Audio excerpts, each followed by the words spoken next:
Hello, everybody, and welcome back to the Best in Guild Tournament EU for the Grand Finals and third place match. Today, we find out who the strongest guild is in EU definitively on this one. So, very excited to see the matches today. We're going to be getting right into our third place match in just a moment. I am Blue Squadron, joined, of course, by Shiku. Shiku, go ahead. Yep, Chico, as those of you that know me, I stream Throne of Liberty. A lot of you should know me by now from Blue Squadron streams, from also like streaming the game and making content about it. And yeah, I'm definitely really excited today to see the finals specifically, but also third and fourth, I think is going to also be pretty heated as well.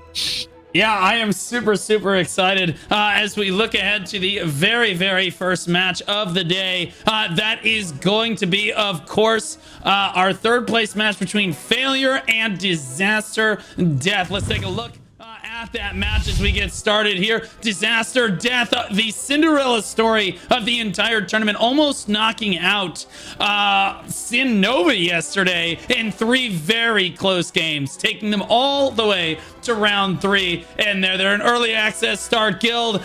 They believe they're the strongest guild in their alliance, although I'll be honest with you, they told me that most of the guilds in the alliance are roughly as strong as Death is, but whether that's true or not, I'm not sure. Either way, the Disaster Alliance has to be proud of themselves. They're rank 1 on their server, 4 sieges won. Prediction for the tournament was top 5. They have achieved that, unlike very many other guilds that started but were not able to make it this far. I'll let you introduce Failure here.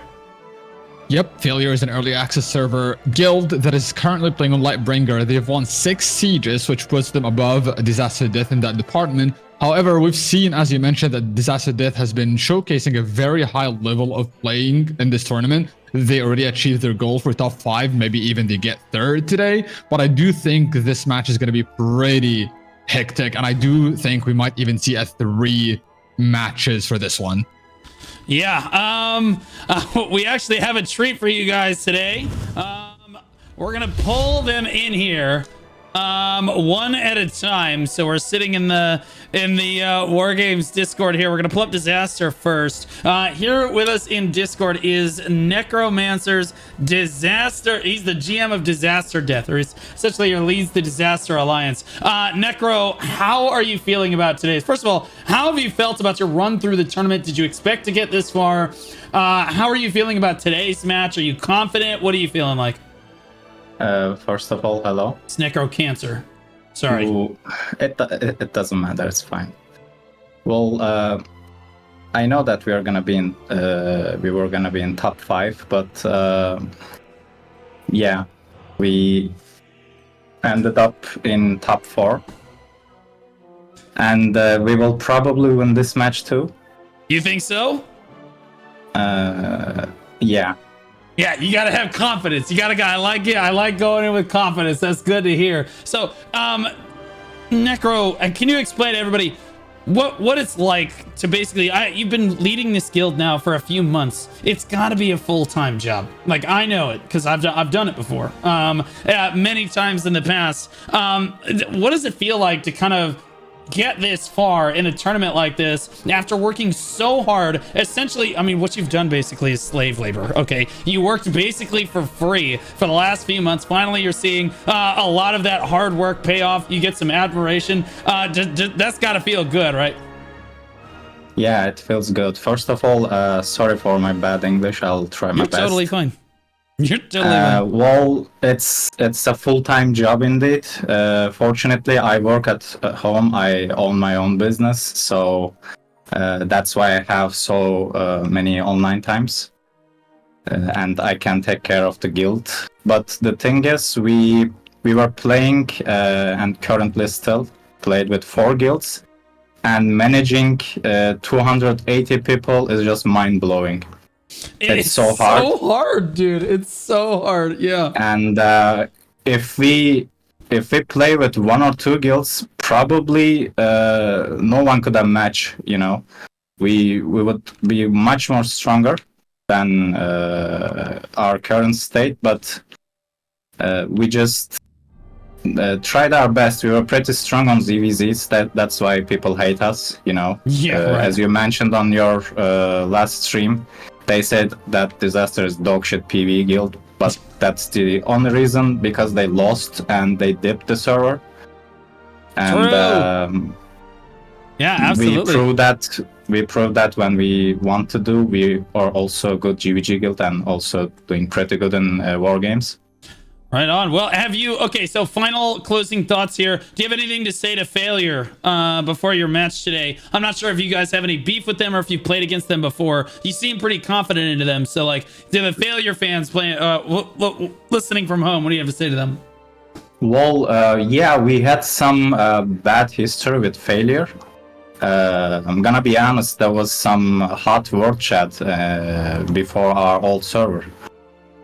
But now, especially, we did war games, and no one expected us to be that good, you know. We won against Failure on our first war games with Failure. And then we said, okay, let's not trash talk, because every time we lose against Failure on some content, they were really good GVG guild, by the way. We haven't won against them on the Riftstone or Boonstone. And we lost Siege. It wasn't 1v1, but, you know, they got the throne. But the world chat went crazy, and we got so many shit talk. I had to 1v200 on world chat PvP. But after the scrim, they expected us to go full on them, you know. But I said no. I mean, what's the reason? It's like a practice. And then something like good started, and we started talking like a normal people. We apologized from each other, and now it's very good relationship against us and Failure. Oh, that's good to hear. Excellent. Yeah. Okay, so it should be good fights either way today then. Good. Excellent. Yep.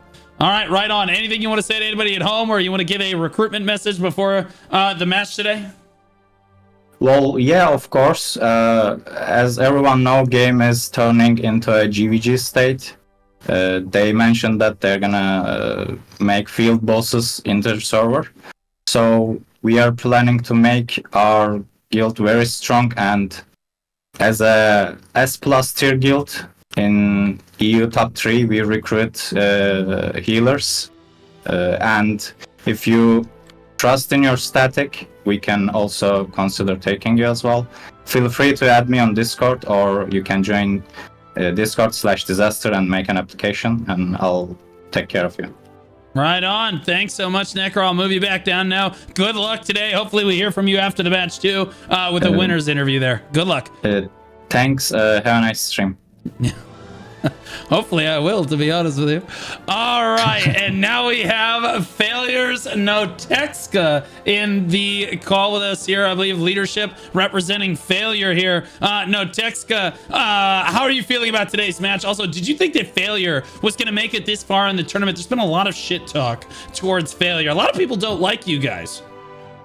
Yes, hello. Yes, I'm Notexka. Especially Spid, you know. He's definitely an absolute menace on the old Twitch chat when I've been seeing it. Overall, I mean, we came to the war game scene a bit late. We sort of, when the tournament came up, we were like, okay, let's start screaming. We got pretty humbled pretty quickly by Orca, and then we were like, oh, so we put in our card, like, you know, we're gonna get first, and like Disaster is bad and all this stuff, but like, it definitely humbled us, and then we started screaming more and more. So we didn't think we'd fully come this far, but overall we're super happy with our performance as we've improved. So yeah, it's been a tough road, but we are very happy with where we've come. So yeah. Amazing. Well, that's good to hear. So, okay. So, just before we get into this match here, obviously we're lined up. I have not covered pick ban quite yet. Is there anything that you want to say first? Like, I know that you've been leading this guild for months, and I said the same thing with our previous interview as well. This has to be a tremendous feeling to make it this far with this many guilds. This is likely the largest tournament we'll ever see for Throne and Liberty. I doubt we'll see more guilds than this ever. And to come this far and prove your guys' self like this, I mean, you guys had such a great showing yesterday. I actually think you could have won either of those, if not both of those matches, if, you know, things maybe go a different way and things are played differently. But like, this has to feel good as a leadership core. Is there anything you want to say to your guild or to the other people that helped you get this far? Yeah, it feels great. I mean, it feels great to have come this far, and like props to Hand of Unity. Like they've got lots of experience in the war game scene. So hopefully, if there's another tournament, we can run it back and can really show that we can improve more and we can beat them guys. So, but like to all the other guilds we scrimmed, like, you know, we're grateful to them. Like we want to keep scrimming. We'll keep losing until we win, sort of mentality. So even if people are down right now, our guild, like, you know, we can still show up today. Maybe we'll even take a W from Disaster. We'll have to see. But overall, like, you know, it's just great to be here. What you've done for the community is fantastic. So, like, Well, thank you. through this tournament, we've made lots of other friends through other guilds. So, yeah, thank you.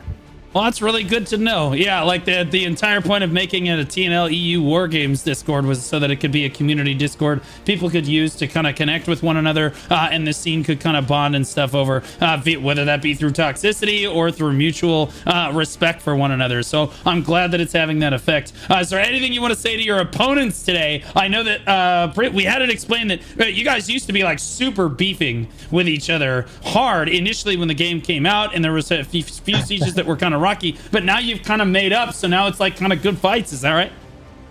Yeah, I mean, so I couldn't quite hear the full interview with what Necro said, but like, yeah, we were having a nice peaceful time on Conquest, getting our free farm, and then all of a sudden, Disaster roll up in the night, and we're like, oh, we hated them for a while because they ruined our free farm, man. It was very sad, but yeah, once we fought them in the war games, they brought all their GG players together. Like, they really showed us, like, you know, they meant it, and it really, like, game respects game, right? And like, at this point, when we lost to them and we keep trying to scrim them, like, we have some respect for them, and now we're good friends. Like, me and Gadgetel brought peace to our guilds, I'd say. So yeah, we'll have some good matches today, hopefully, and the beef is squashed. Right on. Well, friends, so. yeah, no, it'll be good fights either way. I'm hoping that I get to talk to you again in a winner's interview after the matches today. I wish you the best of luck to all you and all of your guys. You guys have been shit talked the whole tournament, right? Some of which were by some of our shoutcasters, and you guys made it through anyway, which I think shows some really cool grit. And I think that it probably helped you guys bond a lot more over it too. So you guys have had a phenomenal run. I wish you guys the best today. Good luck out there. Thank you. If I can say one more thing. Yeah, go ahead. You can't spell stupid without spid, boys. You know what I'm saying? That's right. Let's go. Let's get this W. All right. Right on, buddy. Good luck out there. I'll move you back down. All right. So we are ready to go, baby. He got it, dude. And that's why the pre-war interviews are so important. That was really cool. We didn't get to do that for the NA tournament, so we thought we'd try it for this one. And I appreciate you guys coming in and talking here. It looks like the coin toss has already happened, Shiku. We're ready to get into our first match of the day here. Disaster Death versus Failure. Shiku, let's talk about this pick ban a little bit. I'll let you break it down.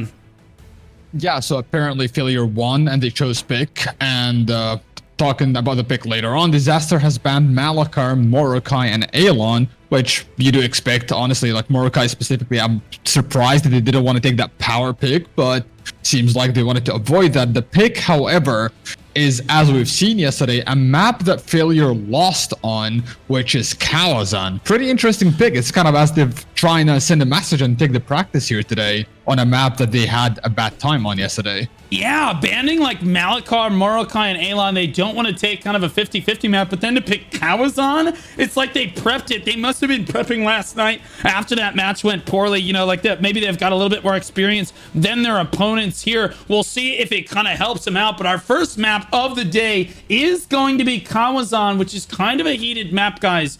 Is you have this tight little room and choke points that you kind of have to push through, but it's absolutely flippable. We've seen this Riftstone get very close many times in the past. As we get ready to go here, make sure you guys have your predictions in. I believe somebody already ran the prediction, so I really appreciate it, whichever mods are on top of that for me. Might have been Note, might have been Chief, who knows, but thank you so much, guys. It looks like the game is now live. For the very first round of the day, Disaster Death versus Failure. This is a best of 3 match for our third place run in this tournament. It does look like Disaster winning out on the initial spawn here, but some of the Failure may have already run through. And this is what happens is one kill snowballs really hard at the start if they all spawn in at the same location. Look at that, Disaster coming. They're all grouped up and stuff, but I wouldn't doubt it if Failure has already spawned in another location. This is just their stragglers. And Disaster had just kind of gotten the jump on them there. Now Disaster moving in for the very first time in towards the Riftstone. We're seeing looks like a few of them getting through now, and we're waiting for Failure to get in here. That first engagement did not go Failure's way, Shiku. Yeah, honestly, as I mentioned all the time about Kalazan, this is like the kind of the Riftstone that definitely favors being the first on the Riftstone, as there's a lot of choke points you can basically play around, and as if you are solid at holding these choke points and you have the good coordination for it, you essentially just make it extremely hard for the other team to come back. But then again, they are fighting against Failure, who has time and time again this tournament showcased a very high level of tactics, so they might actually be able to find a way in. Yeah, and we'll do our picture-in-picture here because this is kind of a difficult one. I'll let you give the Disaster perspective. I'll go towards Failure here and try to move towards them. They were just in this hallway. It looks like they're rotating out now around. Again, guys, there's multiple ways you can enter this Riftstone here. It looks like just a few of them in this hallway right here. So make sure that, yeah, it looks like the rest of the guilds you can see on Shiku's stream in the bottom right there. 2 statics fighting out here on me. I'll try to run around towards the other spawn where the rest of Failure seems to be waiting over here. And again, they faced this exact same thing yesterday, so you know they're ready for it today. And honestly, whatever they did yesterday, they almost beat Hand of Unity yesterday on this map, who a lot of people think is going to go on and win the tournament today. Actually, this is not all of Failure. I think the rest of Failure is actually going to come through, guys. They're actually going to fly through the window, if I had to guess, potentially. Yeah, you can actually fly down from up above there, and you can see the scouter here, Halo Man, from Disaster scouting down now. Here's the first push in from Failure here from one side of the hallway. It is not very many people, though, as they need more people to support them coming from the other. There's Chixie, Nerwin, and Nasty getting through the other way. Failure starting to make their way into the Riftstone room here, but it is an uphill battle against Disaster. Shiku, I don't know. Is this working, Shiku? I don't even know like who to tell is winning right now, because Failure still has a very solid number coming from the back line as well, trying to go for a pincer here. And it seems like the fight is going kind of both ways. So it's not like I can say for sure that Disaster is winning. Neither can I say that Failure is winning either. It seems like it's still going both ways. However, it seems like the tide is favoring Disaster here, as they're slowly thinning down the numbers and they're taking control of the Riftstone. Yeah, and we saw this yesterday from Hand of Unity. We saw some crazy good macro in terms of trying to cast through these bars here and basically control of the Riftstone here to prevent a 2-pronged attack like this. And it looks like Disaster has kind of learned from what they saw yesterday in Hand of Unity doing, although a lot of guilds love to sit in this choke point right here. We saw Hand of Unity actually choosing to fight out in this lobby where I'm standing right now, and then when they fight out here, they have people casting through the bars, which of course helps them win that fight, but also helps control the other choke as well, which was really cool. It doesn't look like Disaster has as many people committed to that this time, Shiku.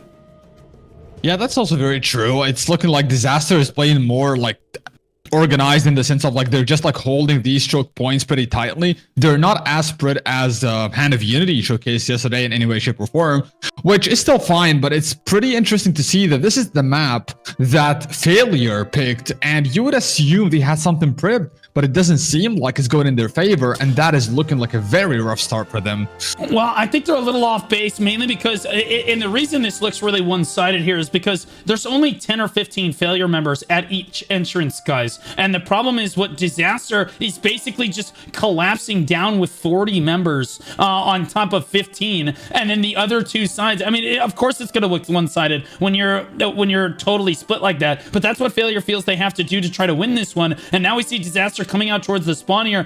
Failure, I don't think, realizes that Disaster has been this bold. You can see a lot of Disaster still now pulling back into the choke point out there as Failure. Again, this is only 2 or 3 statics overall from Failure, so the rest of Failure fighting elsewhere on the map. And this is Disaster's strategy, is to always engage one side of the pincer before they're able to get ready, set, and go here. It does look like the Riftstone has opened up. It's going to be Disaster trying to take it here first. Failure just sadly not able to get a push going yet, Shiku.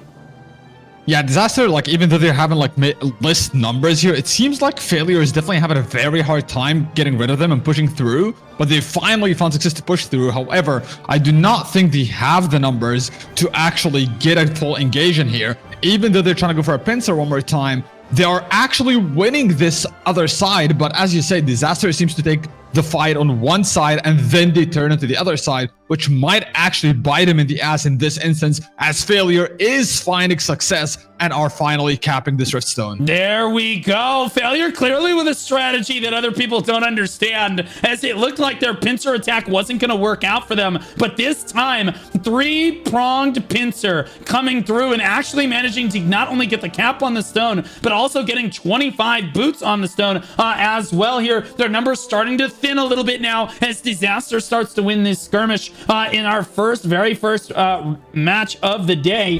Here, it looks like Disaster again getting the upper hand on them, but that was an excellent push. It looked like Failure on the one side was just going a little bit too slow, but as it turned out, Disaster got a little bit too split, and Failure managed to push through and get their primary members through the choke point. And again, we saw this yesterday. It looked so one-sided for Hand of Unity. All we could do yesterday was praise them, Shiku, and then out of nowhere, Failure blitzes into the room, takes the cap, and like there were only 2 minutes left on the clock before Hand of Unity was able to actually take it back from them. So like, I think Failure playing this just like they played it yesterday. You know, we've got our opponents right where they want to, right where we want them, and they're absolutely farming them the whole time. And then and then they come in and they almost win it. So I actually think we might see like a reverse cap. They might wait an extra couple minutes this time and then try to execute the same strategy they did yesterday.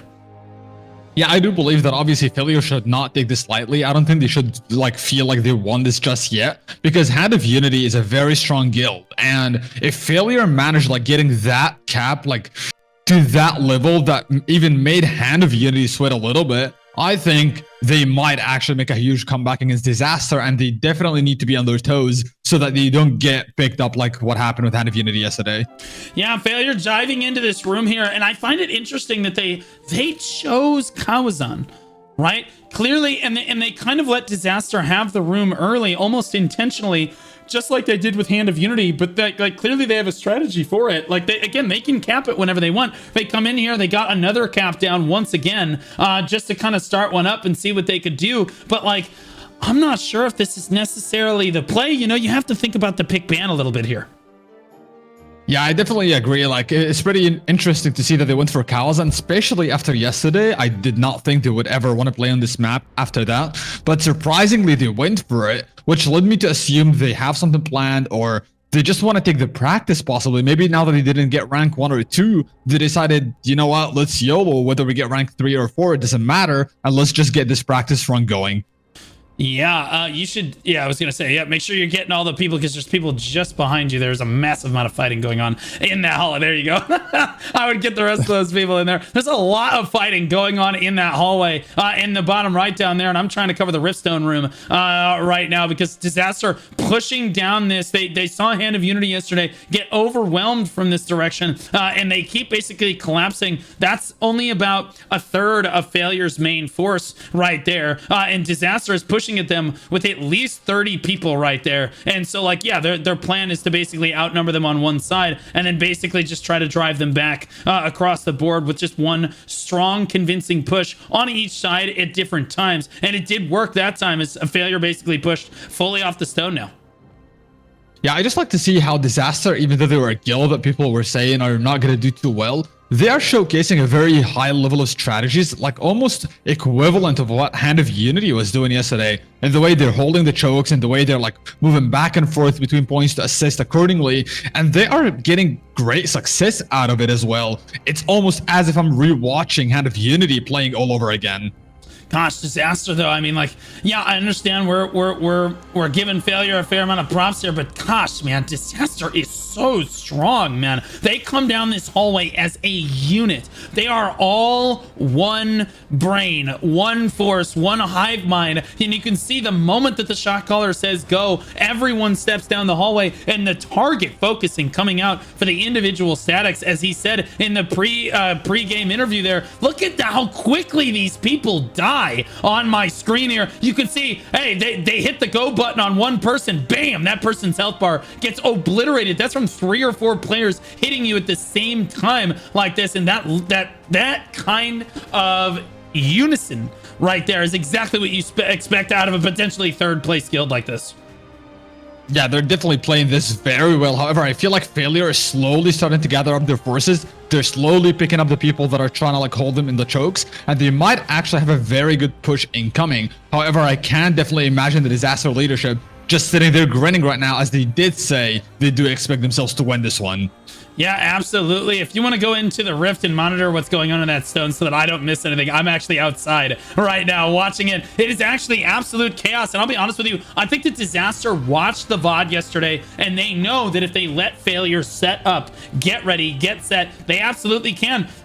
Failure was testing them before. They ran in, they got the cap a couple times, like, okay, yeah, we can absolutely basically do the exact same thing we did yesterday. And Disaster says, nuh-uh, no, you can't. So that's why they're trying to force the fight outside here, guys. They're like, Hand of Unity looked overwhelmingly dominant yesterday, but refused to leave the Riftstone for any reason. Disaster with a far different strategy this time. You'll notice that like 10 or 15 of them are still on that Riftstone there, and the rest of them are basically skirmishing out here. This is very intentional, as they're trying to keep the fight out here. They're trying to keep Failure from organizing and pushing them from 3 or 4 fronts at the same time, because again, they noticed that if Hand of Unity, who is supposed to be stronger than Disaster and all these other guilds, almost lost yesterday to Failure on this Riftstone with this same strategy, as dominant as they looked, they know they can lose here too.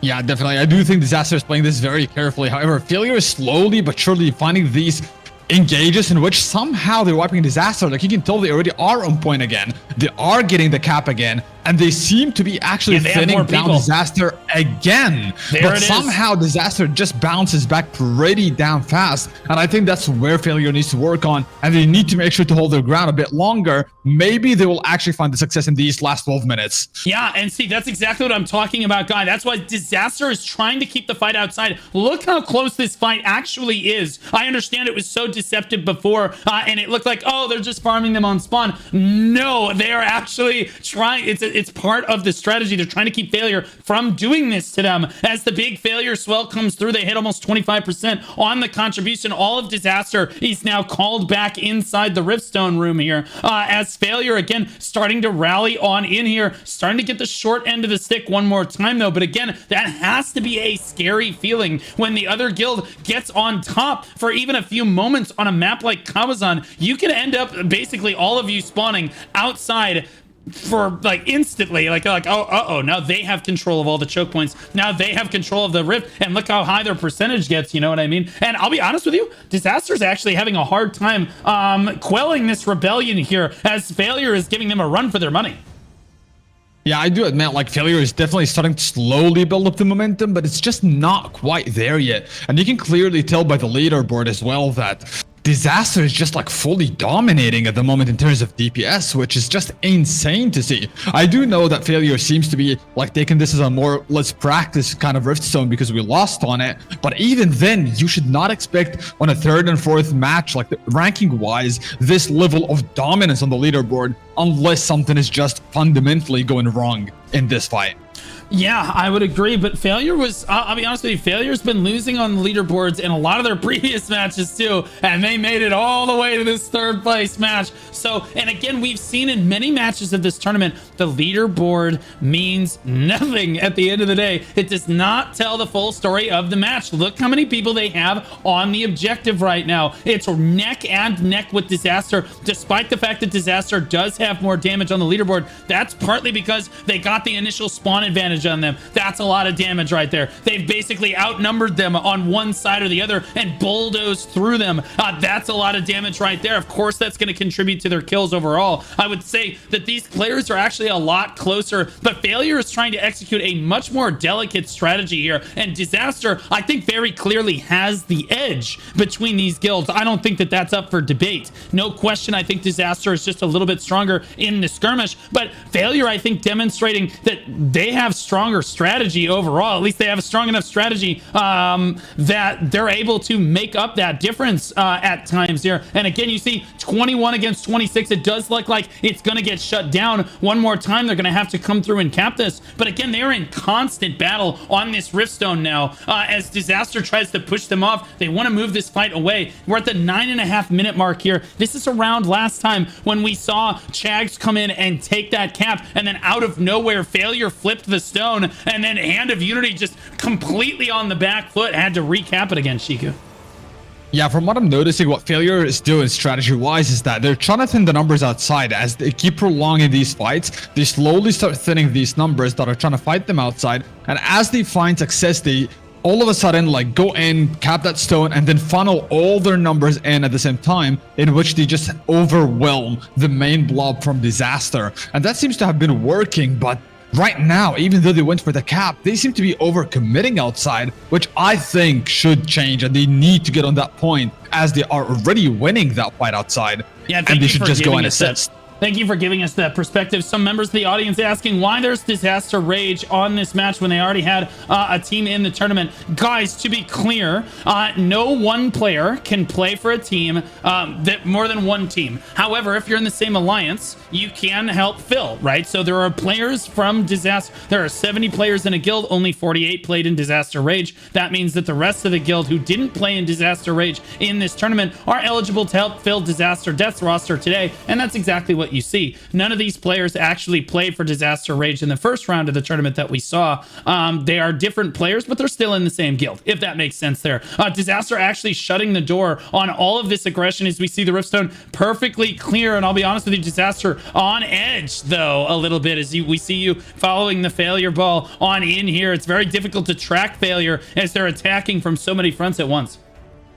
Yeah, but Disaster seems to be doing a very good job at the AoE damage. Like, the AoE damage they have is just insane. The amount of damage that just like completely deletes the HP bars is like beyond what I expect. And they seem to be holding a pretty dominant stance. Despite the fact that they got wiped outside right now against Failure, they are just like not letting Failure end. They just like, look at this blob just fully dominating Failure and telling them not today.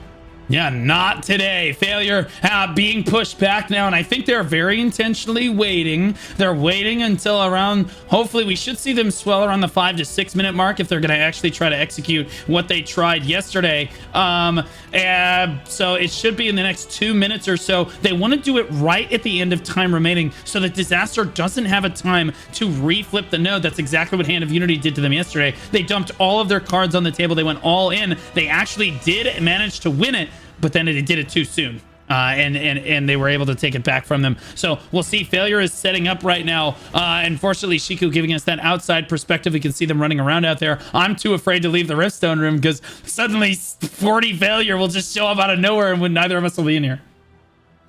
Yeah, that's pretty true. I have to admit, though, like, big kudos to both guilds. Both of them are doing a great job. I just, however, have to give it to Disaster. They were a guild that was memed on throughout the entire tournament, and they have just been time and time again showcasing that they have come a very long way, to the point that they're now playing for the 3rd and 4th place, and they are showcasing an insanely dominant stance in this fight. Yeah, there's the push coming in from all sides. That's, oh my God, they came from the back way as well. It is a 3-pronged attack. Disaster was set up for it, but they're just overwhelming them. And there's the swell into the Riftstone room. Failure. Chags goes right for it. No one there to stop him. He's going to get the cap off. They do have more people on the Riftstone for now. I think they're probably going to try to pop Guardians and overwhelm Disaster one more time here, just as a final attempt to try to get this Riftstone here, Shiku. Same thing we saw yesterday, but it doesn't look like it's working as well for them. Yeah, somehow, like, it's pretty impressive to see that these kind of, like, swells worked pretty well against Hand of Unity. They even made them run for the money, but right now, Disaster is just, like, doing a very good job at shutting it down. Like, the maximum it has reached was, what, 25%? That is the maximum I think we've seen in this match. Disaster is just, like, doing a very good job at just bouncing back and countering, even if they lose that initial fight. They're just really good at like gathering up quickly, reviving at the proper spots, and coming back in proper forces to shut them down right away.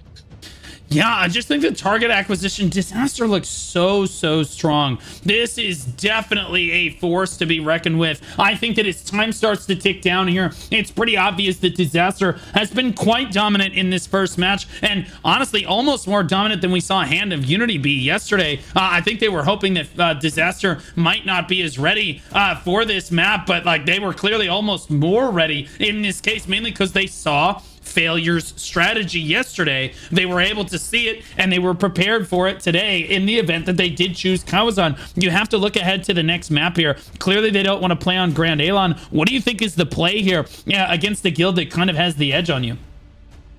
I honestly do believe, like, I would love to see Disaster play against Failure on Grand Alon, as I do think that map will probably favor Disaster, and they might just, like, basically secure themselves a win. And I do admit, like, as you mentioned it as well, you put it perfectly, like, they do seem to have a very solid target acquisition. I've even mentioned that Failure seemingly needs to work a little bit better on the target acquisition within their parties, and that is where I think Disaster is shining. Their target acquisition is just, like, pretty much top tier.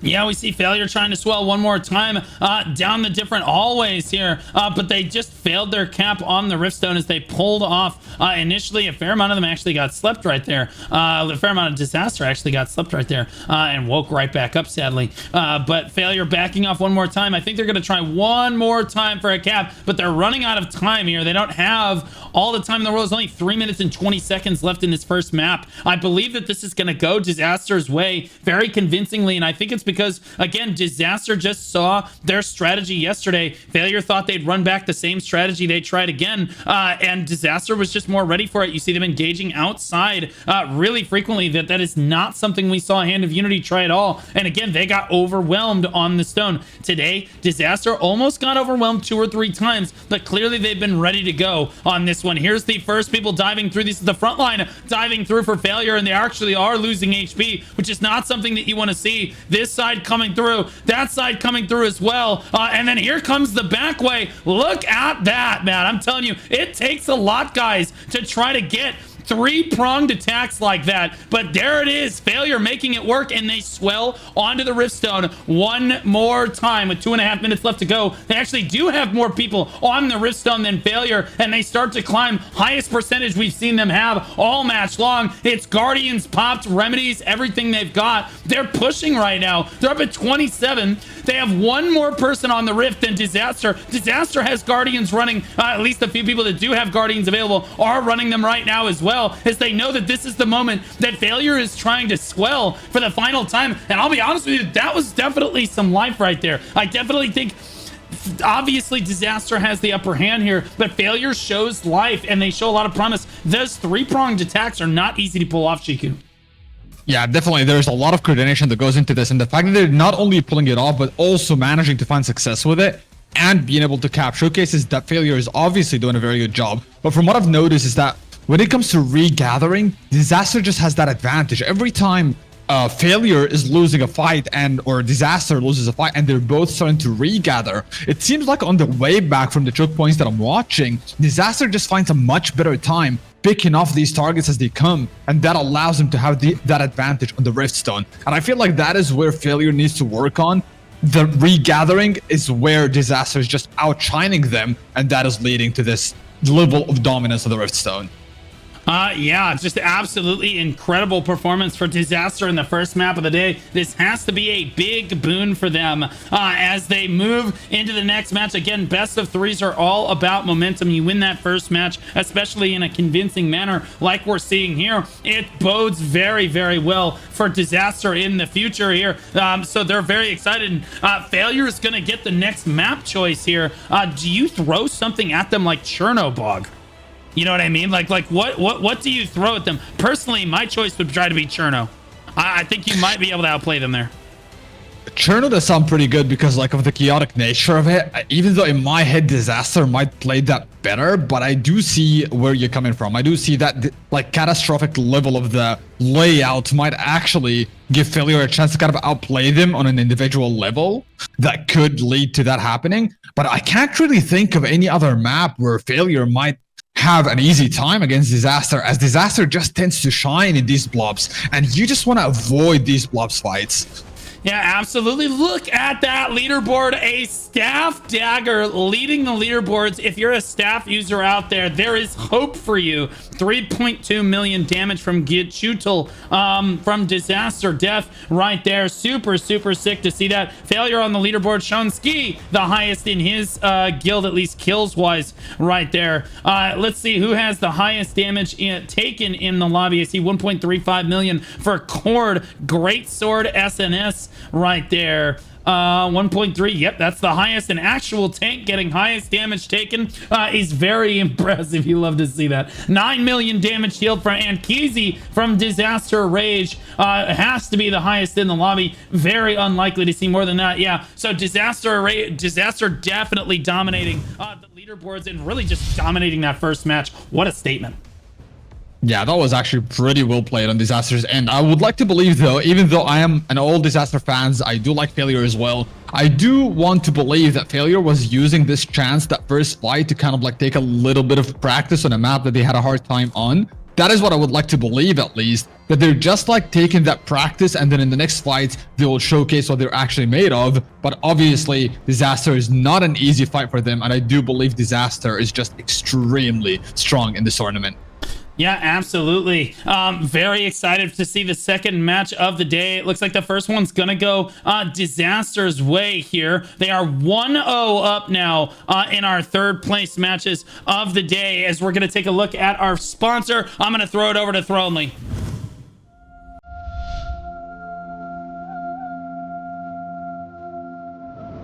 Automate your guild and alliance management with our new Discord bot.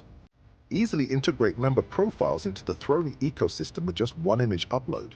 Simple, efficient, and seamless. Automate attendance tracking with custom server events. Create static war parties with our war party dashboard, and distribute loot fairly with our intuitive DKP system. Post items, manage requests, and track points all in one place. It's loot distribution made easy. You get a sneak peek at our upcoming dynamic events feature, a sign-up sheet, that automatically integrates a user profile to give you the composition. Learn more about your guild with our detailed statistics of your members with a simple command. Plus, stay on top of member updates with our handy/remind command. Don't let guild management hold you back. Thronely is the ultimate tool for Thronely Liberty players who want to stay ahead of the game. Invite Thronely to your server today and take your guild to new heights. There we go. Thronely is an alliance app, guys. It helps your members and your leadership course save so much time. Make sure you guys try !Thronely. There's a 2-week free trial going on right now, and then only one guild in your alliance needs to purchase it to have the whole alliance have access to it. Give it a look today. Code Blue Squadron at checkout gives you 15% off your first 3 months there. As we look at that first match, do you really think that Failure has a chance moving into round 2 here? I would like to believe that Failure, like, if they made it this far, like, let's be honest, any guild that made it this far definitely has potential to, like, rebound from these, like, kind of losses. And I do believe they definitely have what it takes to get that second win and lead into a third match. However, Disaster, as we have seen time and time again, surprisingly, out of all their fights, they have been, like, pretty solid, honestly, at holding their ground. And I think they just got unlucky with fighting Synergy Nova that early on. Or maybe if they prepared a little better, I honestly think Disaster could have even made it to the finals. So I think it's not going to be an easy fight, but I do believe Failure has what it takes to secure that second win. Yeah, a lot of people saying that the Failure Alliance is the strongest on the server, which would prove untrue in this case if they end up... like, honestly, they could still be the strongest alliance overall on the server, mainly because they told me that all of their guilds are basically the same strength, but I have to think that since they only have one guild in the tournament here, their first guild got knocked out in round 1. So clearly that's probably not true. A. B, they probably took all of their best players from their various guilds here. So this is the best of the best that they have to offer here. They probably are one of the very strongest alliances on EU. To say they're number 1, number 2, number 3 in this tournament, it does look like, again, based on that first match there, they might just be number 3 here. Failure has their work cut out for them. Again, if we break down what map they should probably look into next, I'm thinking... Again, you're thinking Grand Alon. I don't think that Grand Alon is necessarily the play here. You're looking at a guild that, like, again, you saw Disaster play on Grand Alon yesterday. And if you don't think you're stronger than Sin Nova, then you probably don't want to fight Disaster Death on Grand Alon. Does that make sense? So, like, I think that, I mean, you could go to Talus, but it looked like they were out skirmishing you, right? So, like, I don't really think that Talus or Morokai are necessarily the answer here. Do you throw them like Malachar as a curb? Maybe you try to get on the rift faster? Actually, good point. Yeah, I think Malachar, or as you said, what's it called? Chernobog, I do see those two like being kind of playable. Like, I think Failure might have a chance on those two. You definitely don't want these spot fights, as you mentioned. I don't think skirmishes wise they will have a good time against them either. So I don't think they should go for any map that has this potential of like skirmishing pretty often. More like they want to try to split them around a little bit. But then again, when we were looking at the outer side, you could tell that they were losing the skirmishes outside too. So it's really hard to tell what the play here is going to be for them. Yeah, it's really difficult to know. What do you think the difference actually was here? Well, first, let's finish breaking down the maps. I think... Oh, would you look at that? Pick Band did finish. I'm a prophet. Did you know that? I am a literal prophet. I love being right. I just love being right. So pick ban has happened. Okay. The bans, keep in mind, Failure lost the first match, guys, so they automatically get to choose the map this time if they'd like, or they can choose to ban, whichever one is their preference. They chose to pick in this case. Disaster Death banned. Obviously, we can't play on Kawazan again. That map is gone. And Disaster Death actually banned Talus, Morokai, and Malachar. Very interesting bans. I feel like they would want to play on Morokai and Talus, but they banned them nonetheless. And the choice, we are going to Chernobog, which I think actually might have Failure's greatest chance of success.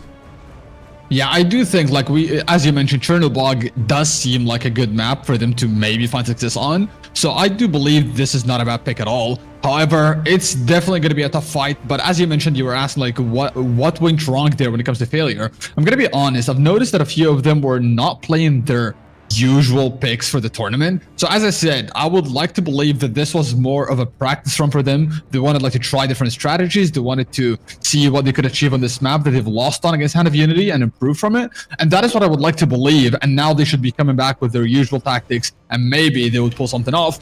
However, once again, Disaster is just absolutely strong and might give them a run for their money here. So I'm curious, what do you think the difference here is? Because here's the thing. I think there was a lot of, there was a big itemization diff in the first match right there. Because I think the Failure exhibited really, really solid, like strategic, look, being able to pull off 3-prong attacks is not something that bad guilds are able to do. Okay, so clearly they're 100%. On that strategic level, right? So like that doesn't seem to be the problem. And I don't know if it's necessarily a static communication diff either. I think it mainly was an itemization diff. You can't say it's a gear diff. Obviously, all of these guilds have had plenty of time to get gear. If your gear is trash at this point, it's because you're trash, right? So at this point, like it really comes down to how many different item sets you actually have. I think the Disaster showed that they have the answer to whatever Failure is wearing. I think if you're Failure here, if I'm in the losing guilds place, I'm like, all right, guys, if we had Evasion on last time, everybody put on Endurance, right? Or vice versa, and trying to mix up on Disaster. And I think you could come out, because that's what we saw against Hand of Unity in that first round yesterday versus Failure, is we saw Failure basically dominating them, and then Hand of Unity just changed all of their gear and then suddenly just bulldozed straight through them. It was a little insane, which had a lot to do with the item setup, and then a couple people did crash as well. But like for the most part, again, the itemization is kind of a big deal. Do you think that it was the items yourself, or do you think that like it was the map that kind of had the big difference? Because Kawazan can be one-sided. Maybe Failure wanted it to be that way, or what do you think it actually was? I honestly do believe it could be a mix of itemization, but I do think it's mostly target acquisition is what I've noticed is pretty solid on Disasters and compared to Failure. I do believe it was more of a target acquisition and less of an itemization, but definitely itemization does play a role here. And just to be clear here, because a lot of people believe that when we say itemization, we're saying, oh, it's gear diff. That is not what we're trying to say here. Itemization is usually like, oh, you being flexible enough to have like multiple builds or have an evasion for this and that actually works well against that guild, and that might actually be a good factor as well. But I do believe the biggest factor was target acquisition rather than itemization here. Okay, right on. It does look like that both of our guilds are in Peace Bellendir, which, guys, we all know, we've all killed Peace Bellendir before. It dies in like a minute and a half. So we're gonna let them go to Bellendir, and we'll keep breaking down the match basically as they do that. I think that Chernobog actually is a phenomenal map to choose as Failure here, because like honestly, this is kind of a Hail Mary play. Disaster beat them on Kawasan, which is their original Rift point, or Rift choice, because I think they thought they were going to catch them off balance. And again, Disaster showing that they do prep for every round of this tournament. They were ready for that, and they watched Failure do it yesterday. They said, you're not going to do that to us today. Cherno, though, Cherno's an interesting map. Hopefully I'll be able to find the Riftstone a little bit faster today, Shiku. But at the same time, I do think that like that one spawn location, you have to use the one very close spawn location. And there's a lot of kind of strategy that goes into it. But for the most part, it's kind of an all-out brawl on the Rift, and Disaster can't exhibit as much control. I think that if there was a map that Failure was going to succeed on, this is probably the one. Yeah, honestly, you put that perfectly, because as I was saying in the previous match, it seemed like Disaster had that advantage when it comes to regathering. After deaths, that is, they had a bit of time like coming together as a party, being early to the point, fighting them out on the teleports. And I think Chernobog kind of takes that out of the equation, because as you said, like the teleport is just like right next to the point. And I think that might basically remove that factor in which Disaster performs better on, and will just open more room for that never-ending brawl in which they might actually find success against Disaster here. So that might actually be the play.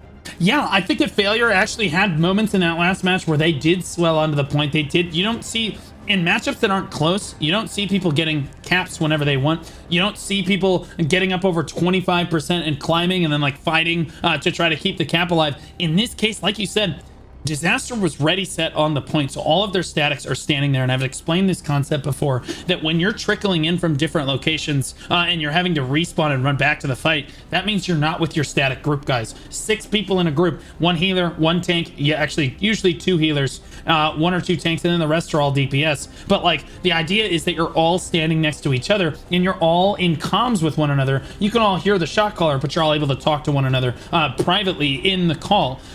The problem is, if you're all spawning at different times and you're all like, some of you are running back to the fight, some of you are at the fight, some of you are just spawning now or have just died, etc. You're split. That means your DPS are not focusing on the same target. Your tank maybe isn't there. Your heals just really aren't there. And on time, Disaster had an advantage there because they were able to sit on the point. Their statics are just ready set all the time. And you'll notice that Failure was constantly being interrupted. Their statics are always being interrupted and weren't always able to push with one another on this last map. On Chernobog, it's complete chaos. It really is just how well is your static able to play with one another. There's very little shot calling necessarily that goes into it. Yes, there's strategy that goes into it, but the spawn is right next to the rift. And so like basically you die, you're back in the next like 4 seconds anyway. So like it's really going to come down to the individual player skill level at the end of the day. And I think that Failure does have individual players that can go pound for pound with Disaster. But when you look at the strength of a guild, you don't look at the strength of their top end. So many people get caught up with how, oh gosh, look how many kills that one guy has. Like, well, Crix is one that a lot of people talk about. So I'll use Crix as an example. Look at Crix. Oh my God, he gets so many kills. Look at his damage is insane. But really the strength of a guild comes down to their bottom end. It's the bottom 50% of your DPS that really determine whether or not you win a fight, right? It's your healers that determine whether or not you win a fight. And I think that I'm hoping that Failure has a better distribution. Even if Disaster's top end is stronger than Failure, Failure could still be a stronger guild because their bottom 50% is still stronger here, Shiku. Yeah, that is very true. That was put perfectly. Like I can't really add anything to that because that was pretty much like all I would say. I have to admit though, like on Failure's end, they need to definitely check the leaderboard right now and see exactly what was going on, what the composition was, why were they lacking, and start see if they can do something with the itemization last second so that they can try to counter whatever was happening and what led to their loss. Because let's be real, yes, the individual skills matter, yes, the shot calling matters, strategy does matter, but if you're playing, let's say, like a full party of like 50% of your guild being, let's say, melee, and you have no melee evasion, the reality is your skills are going to be thrown out of the window. And I think itemization is a part of being skilled and knowing what you're building against what exactly. Yeah, it absolutely is. And I think that the Failure kind of has an advantage here. Disaster's kind of in an awkward position, guys. Even though it looked really one-sided for Disaster there, now they're on a map where itemization is going to matter greatly. They had the advantage in the first round. So what do you do in Failure's shoes? Yeah, you know that you can swap, but what are you going to swap to, right?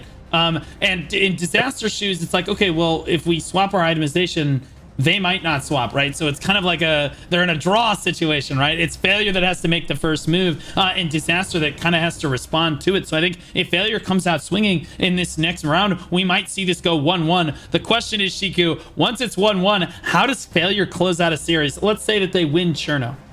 How do they close out this series? Yeah, that is, I think, where the toughness is going to begin, because now they lost Cherno. Let's say they do win this match. Yeah. Cherno's out of the window. Malachar is banned, which is another map that we assumed could be a good potential fight for them.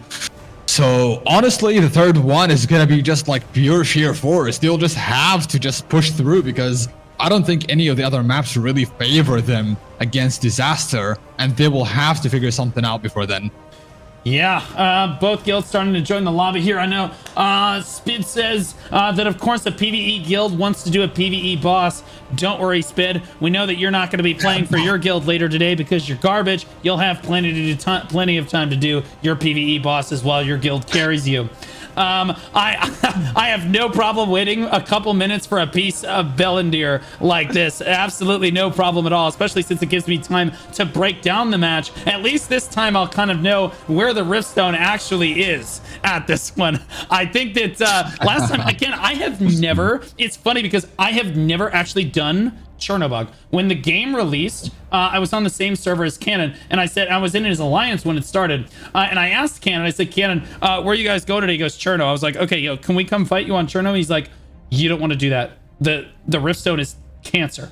Do not come fight us on Cherno. You guys won't enjoy it. Neither will we. I was like, okay. And then ever since then, people have been telling me it's terrible. So I've never actually fought on that Riftstone before. I fought on every single other Riftstone in the game, but not Chernobog. So I legitimately, I didn't even know where it was. I had no idea where it even was, but that's crazy because if you talk about Chernobog as a map, it's way different. The Riftstone itself, as I went out and broke it down yesterday, it only has one way up and one way down. And for those of you that have played on it and have done the open world like Riftstone there, it's really rough if you're the attacking guild. If you're the defending guild and you are in any way close to your opponent, you basically just sit there and farm them on a very steep uphill climb that's a choke point on the way up the mountain. It's a little rough. It's a little rough, but the Riftstone's a lot different. There's only one, there's 3 different spawn points you can spawn from, but only one really viable one that is right next to the Riftstone. So yeah, you have to go up that little choke, but it's way shorter. You just spawn in, you run straight up, boom, you're back on the Riftstone again. So it's a completely different dynamic on the Riftstone versus the actual, like the open world Riftstone versus the War Games Riftstone. And I think it's something that a lot of people have not practiced and aren't ready for, Shiku.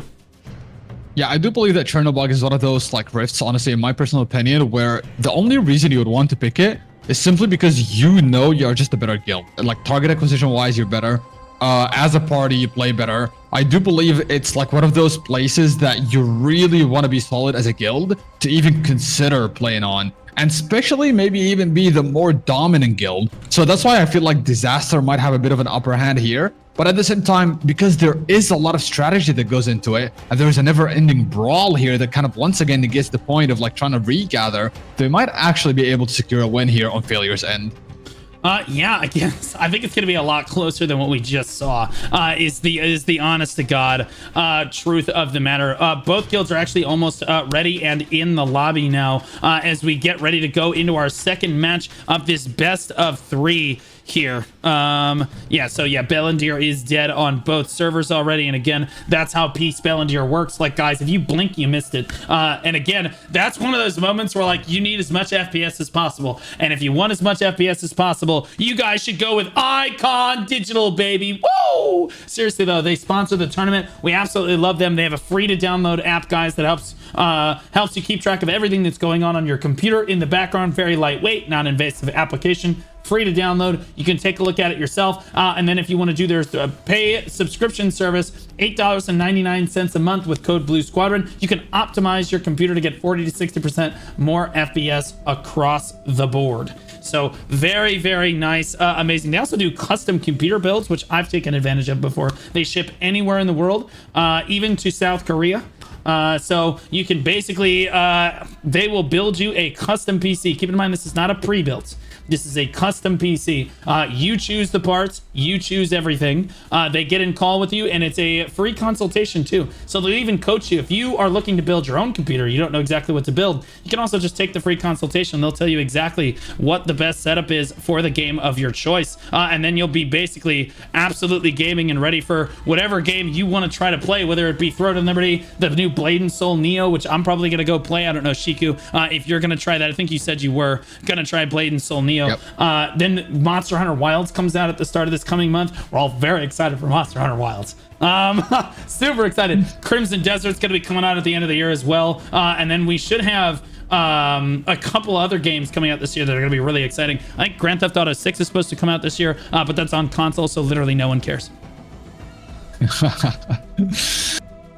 I mean, speaking of Crimson Desert, is that going to be an MMO still, or? Interesting that you ask that question. If you ask Perlibus that, they say, absolutely not, it's not an MMO. But if you ask like a normal player, it's going to release as a single player RPG, interestingly enough. It's going to be kind of like The Witcher or Assassin's Creed. And the reason I say that is the combat is kind of like Black Desert meets Assassin's Creed, and the storyline looks like it's going to follow something like The Witcher 3 had involved in it. So really cool. It'll be solo player when it comes out. And then they just announced not too long ago, their plan is to make it a live service game where you can play with everyone else, kind of like Grand Theft Auto. So we should see like RP servers and servers where you can like PvP, play with your friends and stuff. So the answer to your question is yes, no. Initially when it comes out, no, but I don't think that they want to say that it's an MMO, mainly because it'll kill Black Desert, and they don't want to kill Black Desert. But like, let's just be honest, if they make it a live service game, it's just the objectively better version, right? Like it's like the updated version. Yeah. It's obnoxious. So we'll see when it comes out. It's going to be very exciting. What makes you so excited for Blade and Soul Neo? Honestly, like Blade and Soul Neo for me, like I played a lot of Blade and Soul in the past, was probably one of the games that I enjoyed the most because of the arena PvP. Like I love mass PvP, don't get me wrong, but at the same time, I prefer the smaller scale PvP. I tend to believe it's more skill based as well, especially in a game like Blade and Soul, like where literally even if the balance is not that good, arena really, the skill gap can make a difference. Even if you play a more broken class than me, if I'm more skilled than you, that matters a lot. And I really love this kind of like skill show off in Blade and Soul. Sadly, there is no arena in Neo, but they did say they might bring it in the future. So I'm just holding my breath that it comes before I quit the game. But I just want the nostalgia, and I love the combat there. Interesting that you say that. There is no arena currently planned for the Western version, at least coming out like that we see. But it's made by NCSoft, if you guys don't know. NCSoft listens to literally everything the West says about Throne of Liberty. I think that everyone can agree the developers have done an exceptional job listening to the player feedback so far in the West for this game. And I think it's because NCSoft is essentially bankrupt, with and the only thing keeping them afloat is the Throne and Liberty West like community, right? NAEU and etc. are basically keeping them afloat as a company, so they have to keep us happy. That being said, Blade and Soul Neo comes out. I think that they're going to be doing a lot of listening to us. I think they're going to listen to us like crazy, which I love as a consumer, as a player. I've had a really good experience with NCSoft so far. So it does look like we have one more player left to join the lobby here. We've broken down this match left, right, and center. There's not much more to say. It is Chernobog, failure versus disaster. Now, you predicted disaster earlier. you're not looking to change that now that they're 1-0, but I still have faith in Failure. Give me a percentage chance. What do you think Failure's percent chances of winning this one? I mean, honestly, I do believe that Failure will show off a pretty strong fight this time. I do believe they will perform better. Disaster might still be the dominant one, but I'm still rooting for Disaster, obviously, but I still want to see Failure actually find success in this fight and hopefully bring it to the third match. Yeah, I just want to see a good match, especially since the third place match here is essentially a show match. I knew the moment that I asked for a percentage, there's Spid in the audience, 0% chance. Every single time, dude, he has an opportunity. You just love to see it. He's nothing if not consistent about it. But we'll see if Disaster is able to make it happen one more time on what is going to be a very difficult map. I will be honest with you, if I'm Failure here, I'm actually wondering if we're gonna be even able to like dude, in best case scenario they win this map, then they have to play Disaster on their map of choice. That's gonna be a little rough. And like, I'm not sure what bans you have here, or what bans you kind of take there. Maybe you try to force them on a Grand Alon or Malakar or something, but like, I think that Disaster would go for like a Talus or a Morokai, so you kind of have to ban those out, because I think that they probably win on those maps. It looks like, oh, one more player did crash from Failure here, so we're gonna wait for them to rejoin the lobby. Shiku, this is a little off subject, but you're going to play for T2. Are you going to restart? Are you going to rejoin Sovereign? What's your plan for that? Honestly, as of right now, I just plan to chill, with Overthrown. They've been improving quite a lot, and they've been playing quite well as well. And I'm having a good time here, so I'm probably gonna continue playing with them. They're already shaping an alliance to start getting ready for tier 2, and it's been a fun ride, honestly, with them for now. So I will for now still chill with Overthrown until they either decide to go either casual or we'll see from there. Who knows? Maybe they even find an alliance with Sovereign one day in the future. Right on. Looks like chat's like, where our food is ready. We are waiting, bro. It's not my fault. They keep joining the lobby and then somebody else fails, or somebody else crashes. You guys know how this goes. It is what it is. We won't click go until we absolutely have everybody in the lobby here. It does look like the leaderships are lined up here. I wonder if Failure saw the Chernobog pick yesterday, and it's crazy because we didn't see Cherno picked in the North American tournament at all. I wonder if they saw this pick and decided to prep it for today in the event that they were on the back foot. Either way, I think that my plan for T2, I kind of want to rejoin a PvP guild for T2, because when I'm in a PvP guild, I want to play Throne of Liberty basically all the time. It's just go through Throne all the time, basically. And then when I'm not in a PvP guild, I'm like Deadage. The whole time, dude, I just have no motivation to play the game, you know what I mean? Because I don't know, man, when you don't have that conflict boss there, when you don't have the when you don't have all of your homies hanging out in Discord and constantly going for the open world PvP and stuff, it's just not as, I don't know, there's just something missing about the game, in my opinion. It does look like we are ready in the lobby, so I'm going to type go. Chernobog, our second map of the day. Very interesting choice coming out for Failure, and I'm not going to say I told you so, but I did tell you so in this case. This time, I do believe this is going to be a good foot. This time, I absolutely know where the stone is, guys. I'm headed straight for it this time, I think. 50% chance I'm headed straight at it this time.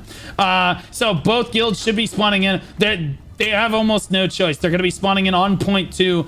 Both guilds almost certainly. And then basically just running it down as quickly as they get there. Look at that. Holy moly. And look at that Disaster in the red there, I believe. If I have this labeled correctly, yeah, Disaster is red this time. And Failure is in the yellow. Looks like the teams wanted to swap colors, as it were. And Disaster looks like they dominate the stairs right now. Failure really struggling to even get up the stairs, but we should see that change as time goes on here. Clearly, they just want to fight on this lower point, but you can see just how cancer this Riftstone can be in the open world. Look, you have to run all the way up these stairs, and they're pelting you the entire way. And then even when you get up these stairs, there's more people waiting for you on this high ground as well. You see Disaster start to pivot towards these stairs here a little bit, giving Failure a little bit more room to breathe down there, like a hornet's nest, Shiku, running around.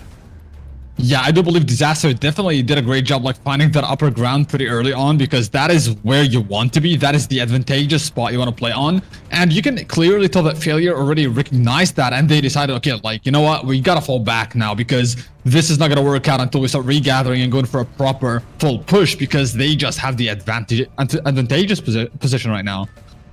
Yeah, it looks like Failure has fully regrouped down there, so they're looking good. But like, this is the position that you see.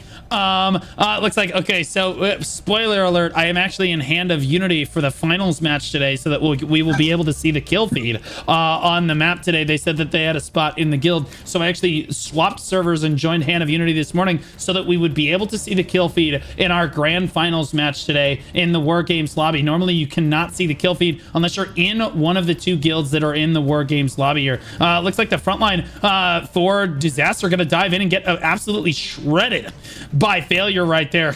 Moving in a little bit too close, but you can see, look at the ranged classes up here, absolutely pelting the low ground for Failure, but Failure doing actually a pretty solid job of holding up to snuff right here. Oh my gosh, just as I say that, some of their members take a crazy amount of damage. The flankers coming in from the side over here with their healers to basically dive into the backline of Failure, and Failure really struggling to even get up the hill. This is way different than we expected, but then again, the Riftstone isn't available yet, Shiku. Yeah, to be honest, I love the fact that Disaster seems to be really prepped. Itemization-wise, you can clearly tell that, because, like, as you mentioned, they are getting pelted from above, and you see all these staff users and bow staff users, just like, the range they have is insane. They're reaching all the way down there. They're throwing insane amount of AoE that even though they're trying to find any success at getting up, they just, like, will not have an easy time because the amount of AoE is tremendous. Yeah, a little bit rough on this one. Failure looking to dive forward one more time. That guy fell off the ledge. Oh my goodness. He fell off the ledge, took too much fall damage, and then immediately took a focus fireball to the face and died from Disaster right there. Not the best look for him. He was so excited to dive in. That was pretty funny. Right there. Looks like Disaster actually moving down the hill to fight Failure on the low ground. Oh my gosh, Shiku, maybe we're just on copium. Failure is kind of getting rolled, man. It's pretty impressive to see that Disaster is showing that level of dominance, because, like, as I said, I did not expect that level of dominance, because I thought this would be much closer, because Disaster, just even though they were very solid, Failure has also made it this far, and they've been pretty damn good in the tournament. But it seems like Disaster is just getting better and better throughout the entire tournament. And as I said, if it was like they were more prepped, if they had just a little bit more time to study the itemization of Nova and get ready to fight them, I think they would have actually made it to the finals with the level of, like, coordination that they have at this point. And here we go. Failure moving up one more time. They're going to make a valiant push up. But look, from my perspective, you guys can see just how brutal this push actually looks when they're all pelting you from above. It looks like they actually stopped, though, as they're fighting another static from Failure. They're doing a great job on this low ground. You see a lot of low health bars from Disaster as they move up towards this. Failure actually winning out on that engage as they move up the hill here. A lot of low red health bars right now. They're going to dart up towards the Riftstone now. You can see them running up towards the Riftstone. They know it's about to activate, as a lot of Disaster was already forced to pull up here, and then the other half of their guild actually went for the engage. They've lost a little bit of their control right before it caps. Necro gonna go for that. We spoke with him earlier. His guild certainly having a good look right here. SNS, Great Sword, Giga Chad right there, and he's the only one standing on this point. Not a single resource wasted. They only need one person on the point. Look how fast the percentage goes up. Finally, Failure gets onto the point with two people. Technically, that's 2 times what they have on there. So Disaster has to move a couple more people onto the point. But you can see they don't overcommit resources. They really want to keep Failure in this choke point, and it is a slaughter, Shiku. It is an absolute slaughter. I have to admit, though, Failure did hold the ground a pretty decent amount of time here. They've been trying to, like, time and time again push, but it just seems like when it comes to the AoE blobs, Disaster is just, like, much better. Judging by the health bars, you just see the health bars completely and utterly drop in like crazy on Failure's end. Meanwhile, Disaster's bars are just, like, alive and healthy. I'm almost impressed now, based on what we saw in Kawazan. How is How is Failure able to even get any momentum at all? It's almost impressive with how quickly they're dying, but honestly, they're starting to push up onto the Riftstone. Now there's much more yellow health bars making it up the ramp. Now Disaster has lost control of the ramp as Failure starts to run up here. You see 14, the number starts to climb. Yes, it looks like Disaster will have this first cap right here, but Failure starting to congregate here. Forcing Disaster to fight here is the first part of this battle. And now I can do this wonderful thing where I just sit on this rooftop and I can see everything that I need to see for chat right here. It does look like that Failure is going to get that cap right there. And they have 27 people on the point over Disaster right now. And again, this is what I'm saying. How does Failure do this? They are getting farmed. How are these people winning? Chiku, what? I mean, honestly, this is exactly the position they want to be in right now. Like, now that they've finally made it up there and they're getting the brawl like they wanted to, now they can slowly keep funneling their numbers because the teleport is that close to the point. And this is exactly the position that might lead to their victory, because they just would not have won at all if they were just held down on the bottom ground the whole time. Yeah, just unbelievable that they had that many people on the Riftstone at any one point in time. And when Disaster has been this dominant in both matches so far, it's undoubted, right? Like, we didn't even see that yesterday. When we saw the Chernobog match, it was not nearly like this, you know. There was no fighting in the field. There was no fighting on the ramp. It was basically like a couple statics maybe, but the main fight was always here. Finally, we see, look at this. This is mob ball soccer now, as it looks like Disaster is going to cap the Riftstone. But now, again, Failure has this opportunity. They have 17 minutes to get this cap back, and you saw they got up over 35% right there, and they capped way later than Disaster. Disaster got like 60% for free there. So I actually think that this is a great map choice. That's exactly why I suggested it. Maybe they're listening to me, or maybe they're just that smart, but like big brain to choose this map, because again, they can just keep capping, and because they're better at playing the objective, they absolutely could reverse cap this, Shiku.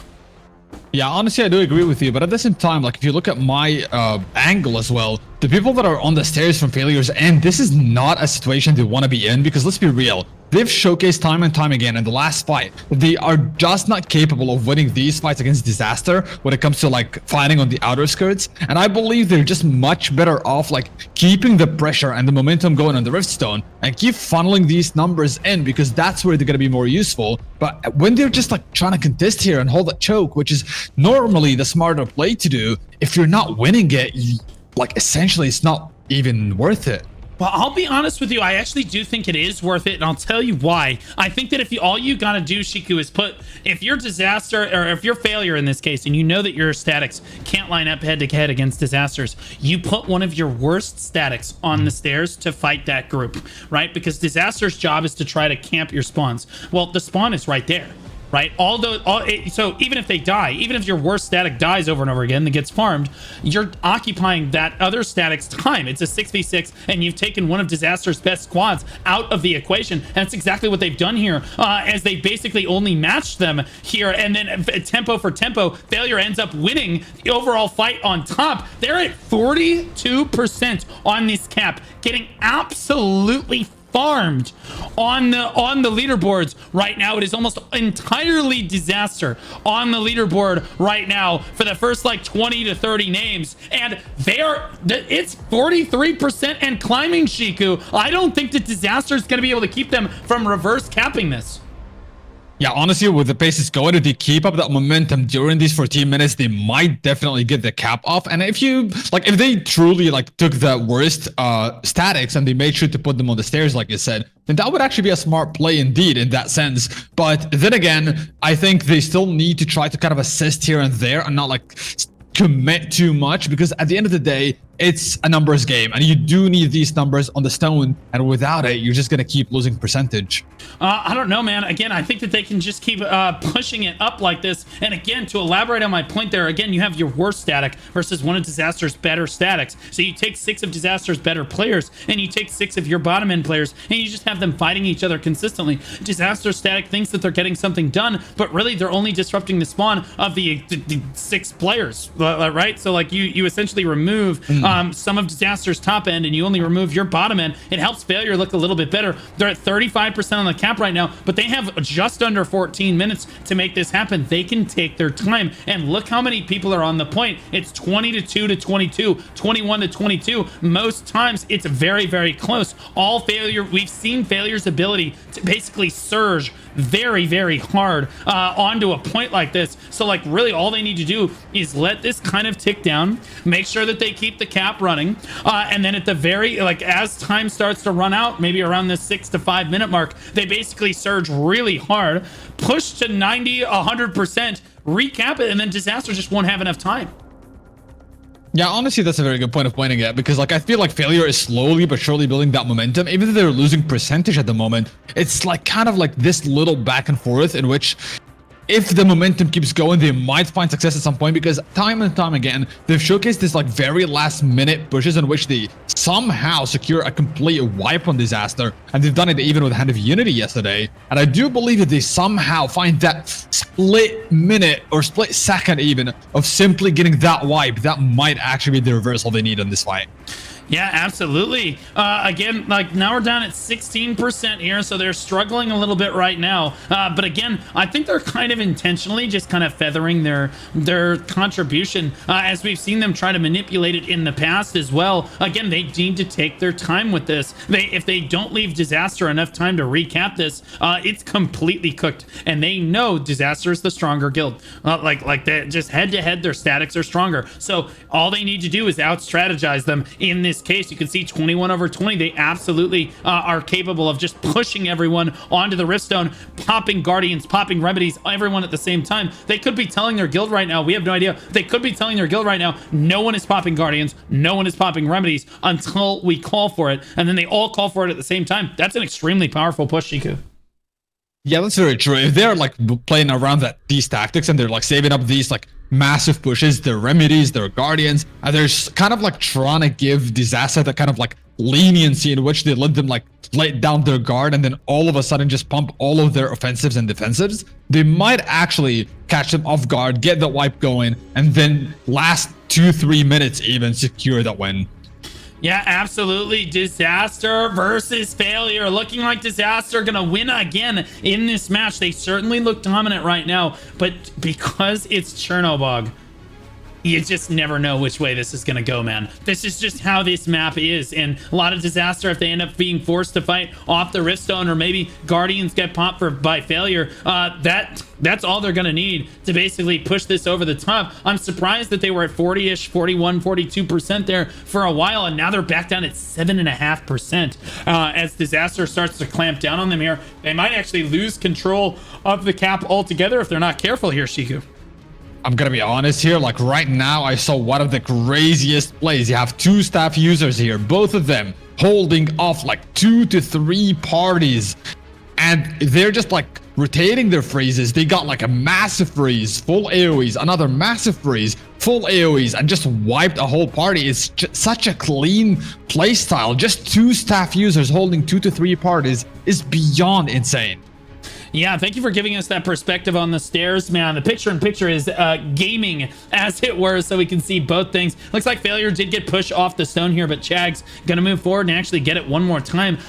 You gotta give him credit, man. That guy, no matter what, he always gets the cap off on the rift for Failure. He almost never has issues with it, at least in this versus Disaster. In this case, he's been able to get it every time, and Failure will get one more attempt at this under the 10-minute mark now. Failure should probably look at starting to rally. They don't want to do it quite yet. They need to wait until probably the 6-minute mark and then basically just go all in and then just try to hold on as long as they can into the final minutes. You see so many people, Crixie, Mercury, Chags, and Notexa on this left side here actually winning out a skirmish against the Disaster members over there as they step back onto the points to help their guild. And you see people flowing up from both guilds. That's a good sign that most people, even though there's a skirmish on the stairs there, it really doesn't matter very much which way that skirmish is necessarily going because they're busy fighting each other. They can't disrupt the regroup back back onto the point here, and that is a major deal for Failure right now, as it looks like there's a lot of yellow health bars rallying to the point right now. 17 over 11 right now, 20 over 10 as the percentage starts to shoot up. Here comes the swell potentially from Failure pulling the gun. This is a little bit early, I think, but they have over 2 times as many people on the point right now. Where did Disaster actually go? They're all grouped up. The target focus is really good, up at 29% now and climbing before Disaster's able to get anything going at all. Failure rallying super hard with their statics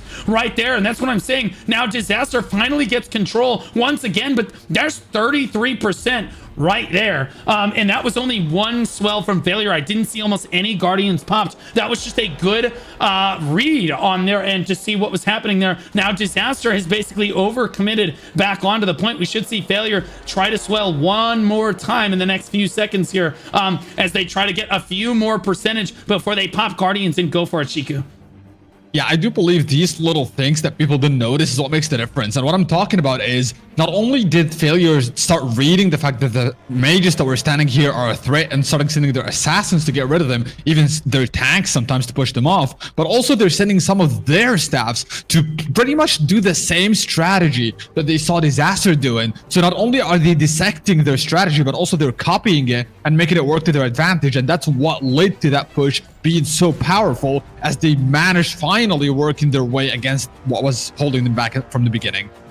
Yeah, absolutely. Looking really, really solid right there. Good push from Failure right there, as we see Disaster trying to battle for life right now. 25% on Failure right here, as they move through this one, trying to basically rally onto the point with 7 minutes left to go in this one. 27% and climbing as they swell one more time to try to get more percentage. And again, they're swelling from 28 this time instead of like 10 from last time. Again, they're trying right now, but really struggling to get a Disaster, trying to clamp down on them pretty hard. It looks like Disaster kind of has a read now on what Failure wants to do. 31 people from Disaster standing on the point. A lot of them actually really low health bars. If Failure target acquires them really hard, we could see their numbers get wiped out here, Shiku.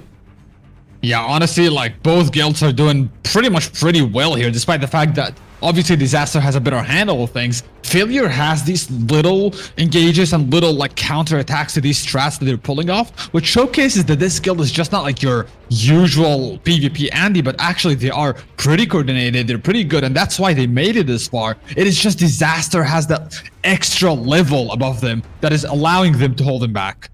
Yeah, absolutely. Look at that. Look, there's a huge fight off the Riftstone right now, and that's good for Disaster. Disaster wants to keep a lot of Failure members on this right side, on these stairs over here. Keep them clumped up, keep them off the point right now. As we tick down to the 6-minute mark, this is when it is pedal to the metal. This is when you want to all in. If you are Failure, it is time to go. If you are going to win this 3rd place match here, or is Disaster going to be crowned 3rd place in EU?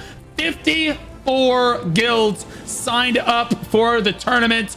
It is down to the 3 in just potentially 5.5 minutes. It could be Disaster taking this one home, but Failure, there's the swell we're talking about right there. Failure forcing their way onto the point, but only 8% left on their cap right now. I think that Disaster has their number, Shiku. Yeah, I just gotta love to see as well that Disaster noticed that now Failure is taking their strategy and implementing it with their staff. So even when they're coming to the stairs, you can clearly tell that these people are not coming in clumps anymore, because they know they'll just get frozen by the staff, AoE frozen, and take a lot of damage. So they're slowly just like instantly running in one by one in a line, or even spread a bit, which is allowing them to find success of pretty much getting past these staff users that were initially holding them back.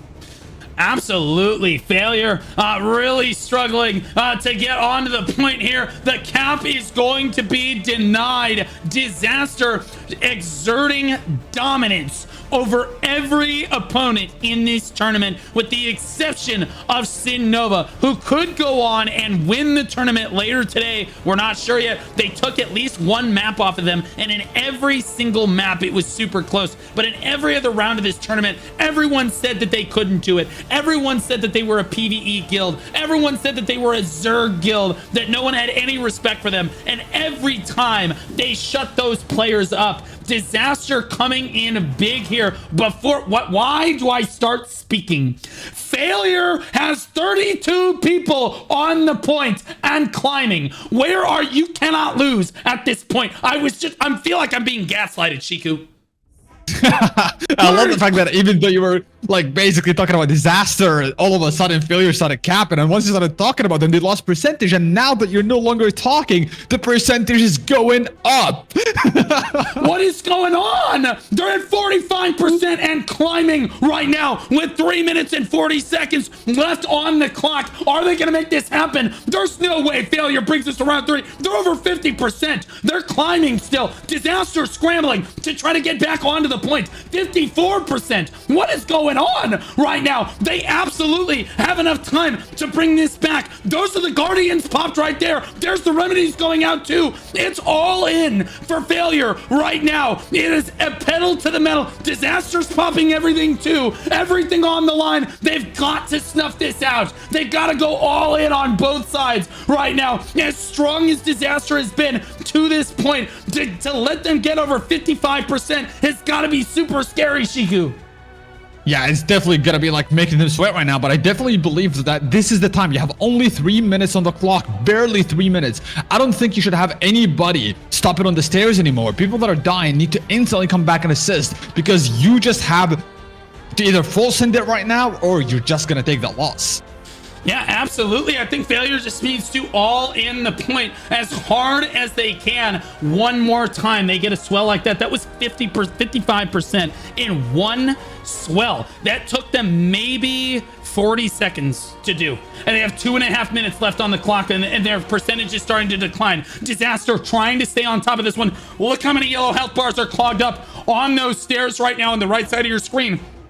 That is what is keeping failure from getting into this one. Finally, they get those health bars onto the point, and they immediately take a flash wave to the face and are very low. The healers scrambling, trying to make sure that the failure members stay on their feet. 27 against 20. We're climbing over the 50% marker one more time here as we climb down under the 2-minute mark of this one. And now they're climbing even faster. Where are the disaster members? What is going on? You have been farming them the entire time. How are they going to hit 60% right now? How are you going to let me hype you up like this? What is happening, Shiku? Honestly, like, this is going insane right now. I have no clue what is going on. I have no clue if Disaster just like decided to basically let their guard down, or if like there's an itemization changing happening, or failure just pretty much baiting them into situations they did not expect. But overall, they're just like pumping that percentage, and if they keep that momentum, even though 1 minute is left is on the clock, they might actually cap this shit. And honestly, I have to admit, I love seeing all these health reductions that I'm seeing, because like healing reductions is just so powerful, and high level guilds basically using this accordingly is a pretty good thing to see. 1 minute left on the clock and failure loses control. Disaster will almost hit 40 members on the point right there. You know that Necrocancer is telling you, say everyone, boots on the point. There's no one fighting on the stairs. Look at Shiku's camera right now. Both guilds all in to the point right now. 31 to 28. They don't have enough time. They just don't have it in them anymore, I don't think. I think the Disaster has controlled this sufficiently for long enough that I don't think that failure has time to make this swell happen. They'd have to have 2 times as many people on the point as their opponent, and they just don't have it in the tank. It will be Disaster, crowned 3rd place in EU. What a run through the tournament. Good fights to failure. I mean, dude, they were getting absolutely farmed. To swell over 60% like this was such an impressive feat.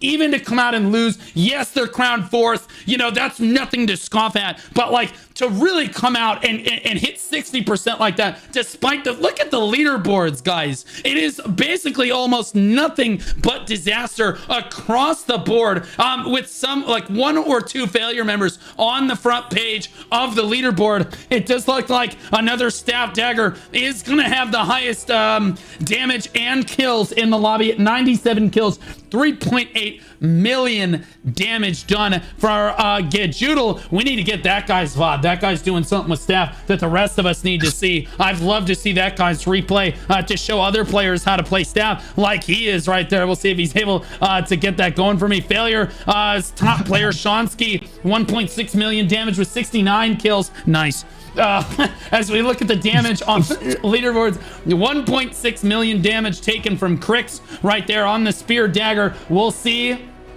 Yeah, Crix the GOAT, 1.6 million damage. How does he have the highest damage taken as a spear dagger? Is crazy. No, 1.8 million for a, hey baby, staff wand, baby. Woo! Jedi, my GOAT.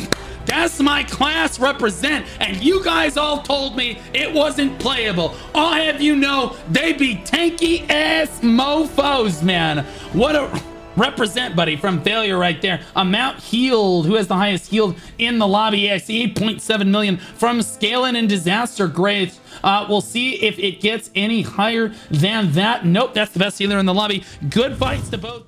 It will be Disaster taking it home 2-0. Hopefully we can get Necro in voice for a winner's interview.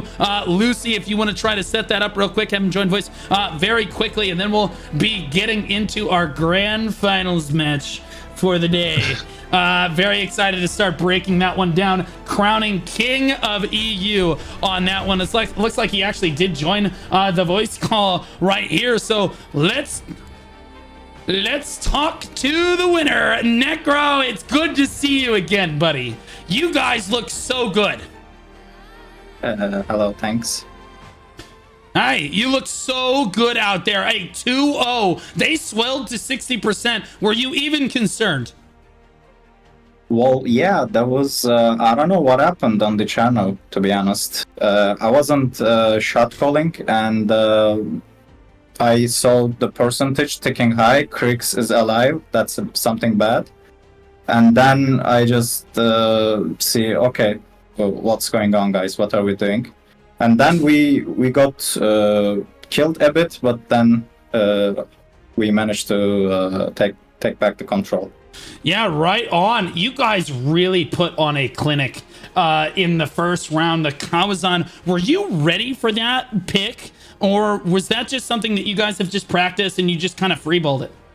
Well, yeah, we are better on the like close areas like Kawazan and Malakar. Unfortunately, we haven't been able to play them on against Nova because it was so unlucky with the coin flip, and you know. Right. Yeah, on Kawazan it was more comfortable because it's not like Cherno. You can just spawn and go up. At some point, it doesn't mean how many times you kill the enemy on Cherno. There is no way to hold the point constantly, and when you sleep, there's a big chance you lose on Cherno. But in Kawazan, it's not the case. When you wipe 1 or 2 times, and when there's a gap between enemy, it's much easier. Right on. Well, it has to feel good to be crowned third in this tournament. Certainly you were looking to try to be first place to prove everyone wrong, but I don't think there's any doubters out there anymore. You took a match off Sin Nova, and to be clear, all 3 of those maps could have gone either way, in my opinion. I'm curious, who do you think is going to win in the grand finals today, Sin Nova or Hand of Unity? Well, I guess Nova will win. But also Hands of Unity, I know them, they were the best Scrim guilds, but they just did a lot of war games with Synergy, and now Synergy is kind of better than them because they know what they're doing and they just improved it. Like Synergy is really good spawn campers. Hands of Unity was the first that came up with, and then also Synergy had some tanks with high collision chance and high hit rate. They can block the cap and slow the enemy down. So I believe Nova will win this, but Yeah, I would like to see Hands of Unity win. Wow. Also, yeah. I think it's really incredible that every person I ask, like I asked Spit earlier today, he thinks it's going to go the other way. But like, honestly, again, everybody I ask, it could be a coin flip either way. I'm kind of just hoping for all 3 matches, to be honest with you. But we're going to go into that breakdown in a moment. Is there anything you want to say to your entire guild now that you've been crowned? God, 3rd place. You need to understand the gravity of this situation, guys, is that Throne and Liberty was released in the West. This is a brand new PvP-oriented MMO, and this is the very first tournament of its kind, and I think it very clearly expresses mastery of the game on a level that no one has ever really seen before, and to come out and literally master the game this quickly, it shows how quickly you're able to grow and adapt to just about any situation or any meta game as we move into it. Do you think it's going to be, first of all, is that a great feeling for you or what? Being a third? Yeah, being in 3rd, yeah. Not being a turd, guys, yeah. Well, it feels good, of course.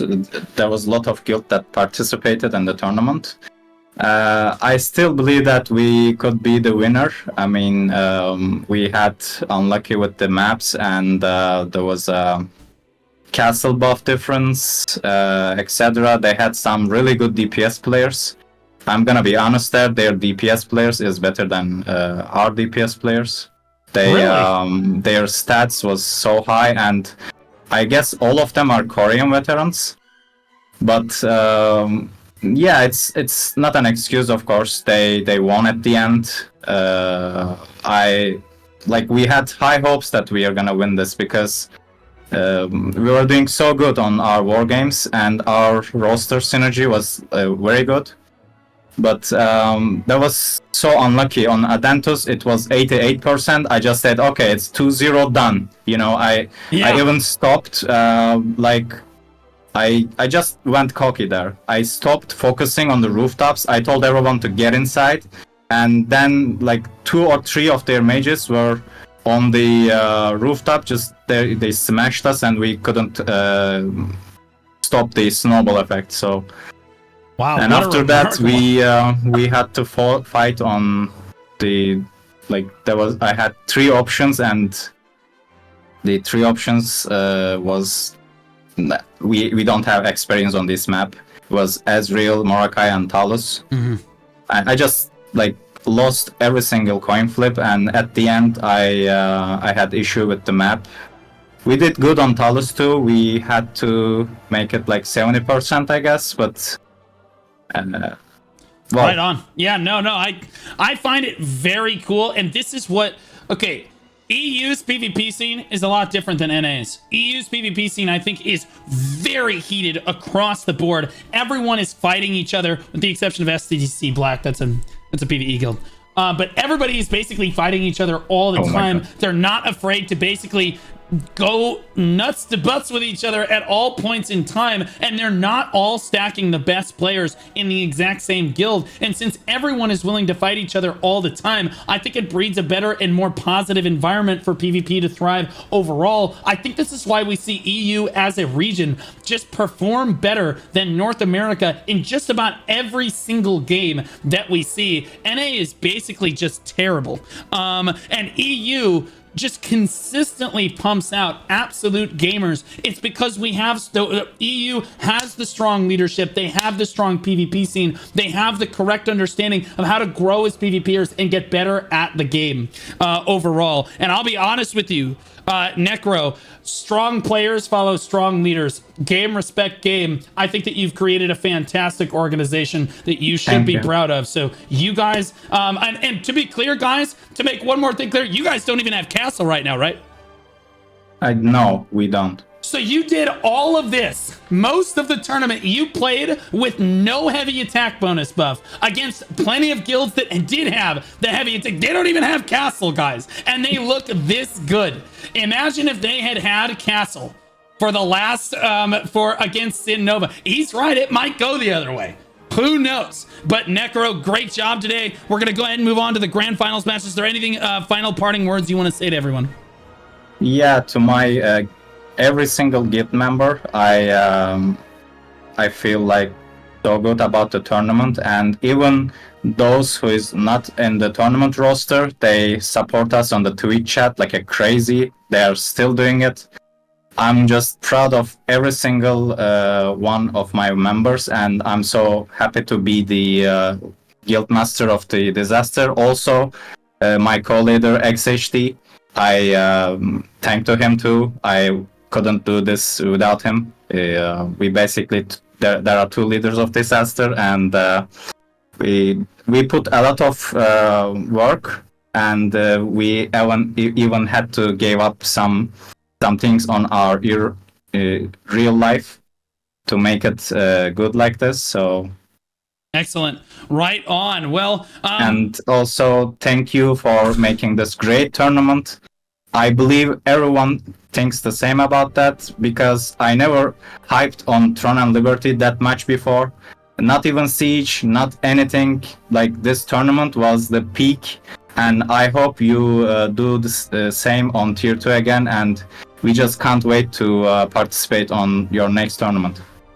amazing. You have no idea how good that makes me feel. It's always been my dream as a content creator to really try to deliver like the super special gaming moments when people look back in 10 years and they look back and they say, what was my favorite moment in gaming of all time? I want them to look back on some of my tournaments and say, that was the most fun I've ever had. That was the best moment I've ever had. So when I go to make tournaments, I try to make them good enough to reach that level. Now, I don't always succeed, but we're trying to get there. So yeah, I am looking at potentially doing it for Tier 2 on a run back as well, and potentially with more regions involved. I've also spoken with AGS a little bit about, and I don't want to get everybody hyped up, but I am speaking with them about a cross-region situation.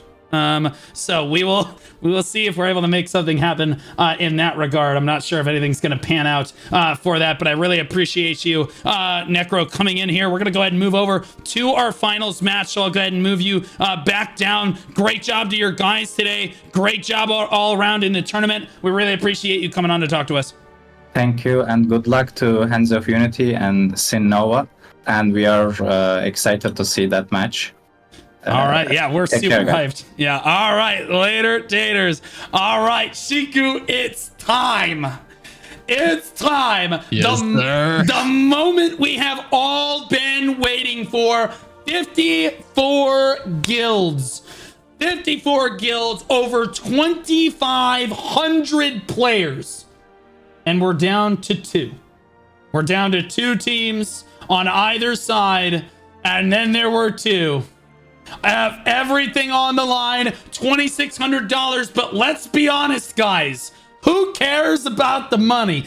In PvP, it is ego first. It is, we are better than you. You are trash. That is what you get. I know that Sin Nova and Hand of Unity are both ready to go in this one. We have the pre-game interviews just about ready to go. We're going to take a look over at the versus screen to break down Nova versus Hand of Unity, the grand finals, opposite sides of the bracket, and now they meet here. Sin Nova, an early access start guild from the Wraith server, the strongest guild in their alliance, the only one in the alliance to really be in the tournament. They've only won 4 sieges. I believe that's 5 now, considering the most recent one. Their prediction for the tournament is top 4. Clearly, they're already past that at this point. They're going for number 1. I'll let you introduce Hand of Unity, since some of these are your boys here. Yeah, Hand of Unity, previously Penance, and now they are on Adriana server. They've won 4 sieges, and they have, well, obviously come a long way as a guild, and they seem to be one of the favorite candidates for the tournament to be rank 1 even. And, well, Synergy Nova too, obviously. But to be fair, as they said earlier, as Necro was saying earlier, Hand of Unity and Nova like had a lot of skirmishes together, and I do believe that that led to Synergy Nova being more prepped for them. But I would also like to believe that Hand of Unity, like obviously they made it to the finals, they are definitely the kind of guild that is at the level in which they definitely have something prepared for Synergy Nova today as well. Yeah, so interestingly enough, I did speak with people before the match today that had the inside scoop on what the prep looked like for both guilds. Both of them are super sweaty. They are sweating out of their minds. They're not trying to reveal the strategies. They've played against each other many times. They are not trying to reveal their strategy against their opponent. And both sides, ironically enough, think that this matchup is so close. that it's going to come down to the map choice. They some of them were like, it's just a coin toss, like 50-50, and if we win the coin flip and we get to choose the map, it could just go either way for either one. They think that they're advantaged on different maps. Fortunately for us and the users at home, the loser of the first map will get to pick the second map. So very excited to see that here as we come back over to the caster desk. I'm actually going to pull them in for the pre-game interview one at a time. I'm going to pull up Timeless here first. This is Sin Nova's Timeless. Timeless, you there? Hello. Hello. So you're leadership GM for Sin Nova, is that correct? Indeed. Right.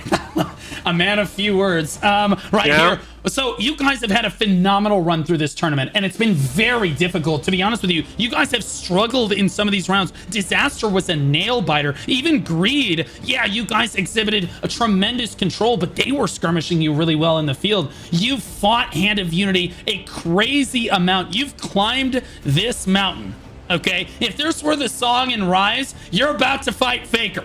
At the end of the day, you've climbed all the way up to the top, man. You are right there. So how are you feeling right now? Are your guys prepared for this? Are you guys hyped up for this? What is your approach here? To be fair, I think like the disaster fight was kind of a little bit of a wake-up call. That we haven't had a lot of good war games lately because a lot of guilds were either dodging us or were busy, according to them. So I guess they're all dodging pretty much. It was pretty much the first 3 good fights we had in a long time, together with the Greed one. So we're kind of like getting used to, you know, fighting good guilds again. We fought Hand of Unity quite a lot, like scrims on the side, so used to fighting them. Feels more like a friendly fight than actual tournament final, but yeah, I'm kind of happy we made it to the finals. I think we have a coming even fight. Yeah, they're good enemies, but we're also pretty good. I think we should be able to beat them. Right on. So yeah, no, I think everybody I talk to has a different opinion about whether or not they can win.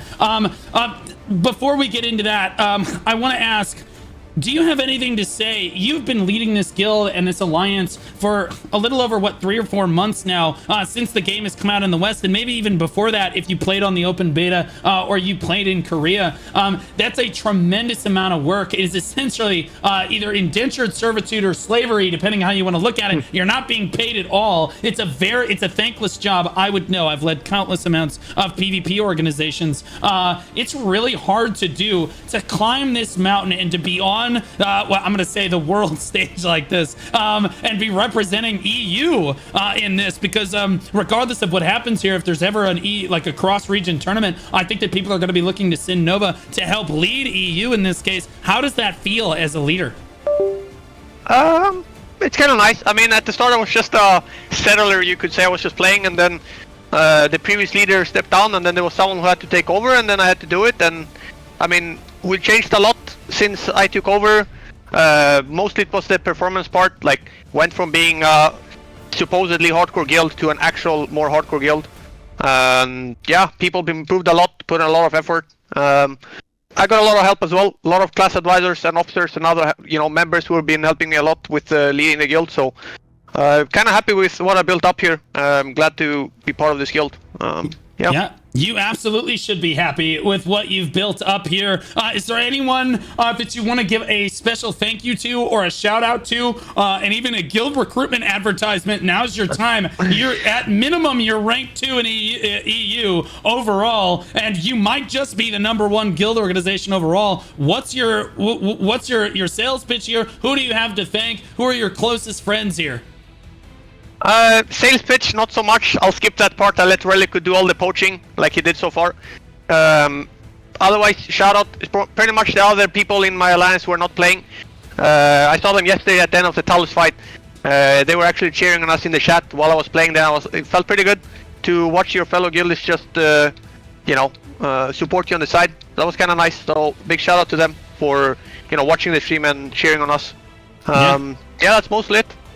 Absolutely incredible. Well, what do you think your percent chance is to win today? 60-40, I'd say.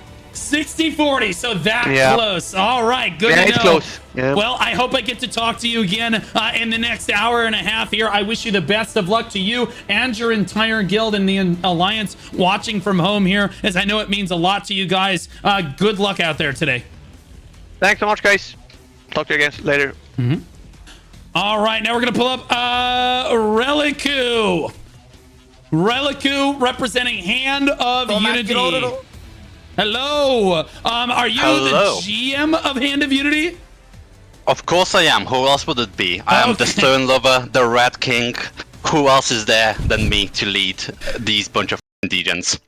I like this guy. All right, Relicu, you are on the precipice of victory here. Where 54 guilds were in this tournament. Now there are only 2. You have climbed the mountain. You have mastered Throne and Liberty better than any other European players worldwide at this point. That's gotta feel good. As somebody that's leading the guild like this, how does it feel to kind of be here after all of those months of struggles, the HR issues, the sleepless nights, the politics, all of the fights that maybe didn't go your way, people leaving the guild? Man, it gets hard. How does it feel now?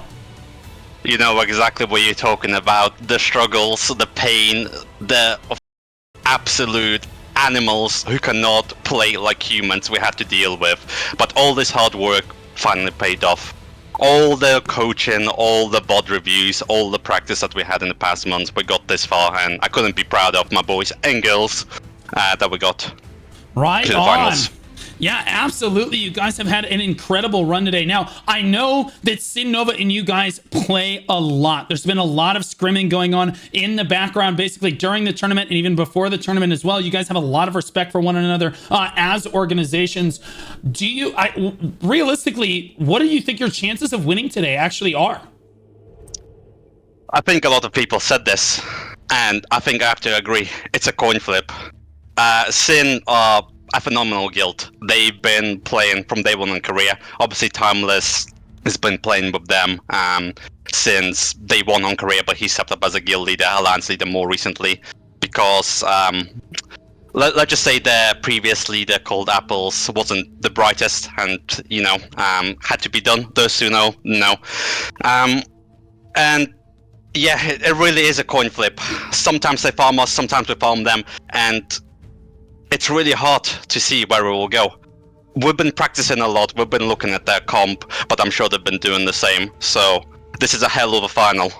Yeah, this is so sick. I think that this is the final that a lot of people were waiting for all these weeks. This has been a 3-week-long tournament, and I really thank you guys for coming out to the tournament. Do you have something to say to all of the guilds that maybe you beat in the tournament so far, or all of the guilds that are looking to get better in EU? They're all looking up to you and Sin Nova, as you guys are the bar for them. They want to know how to get better, how to get in the hot seat where you are today. Do you have any words of wisdom for those guilds?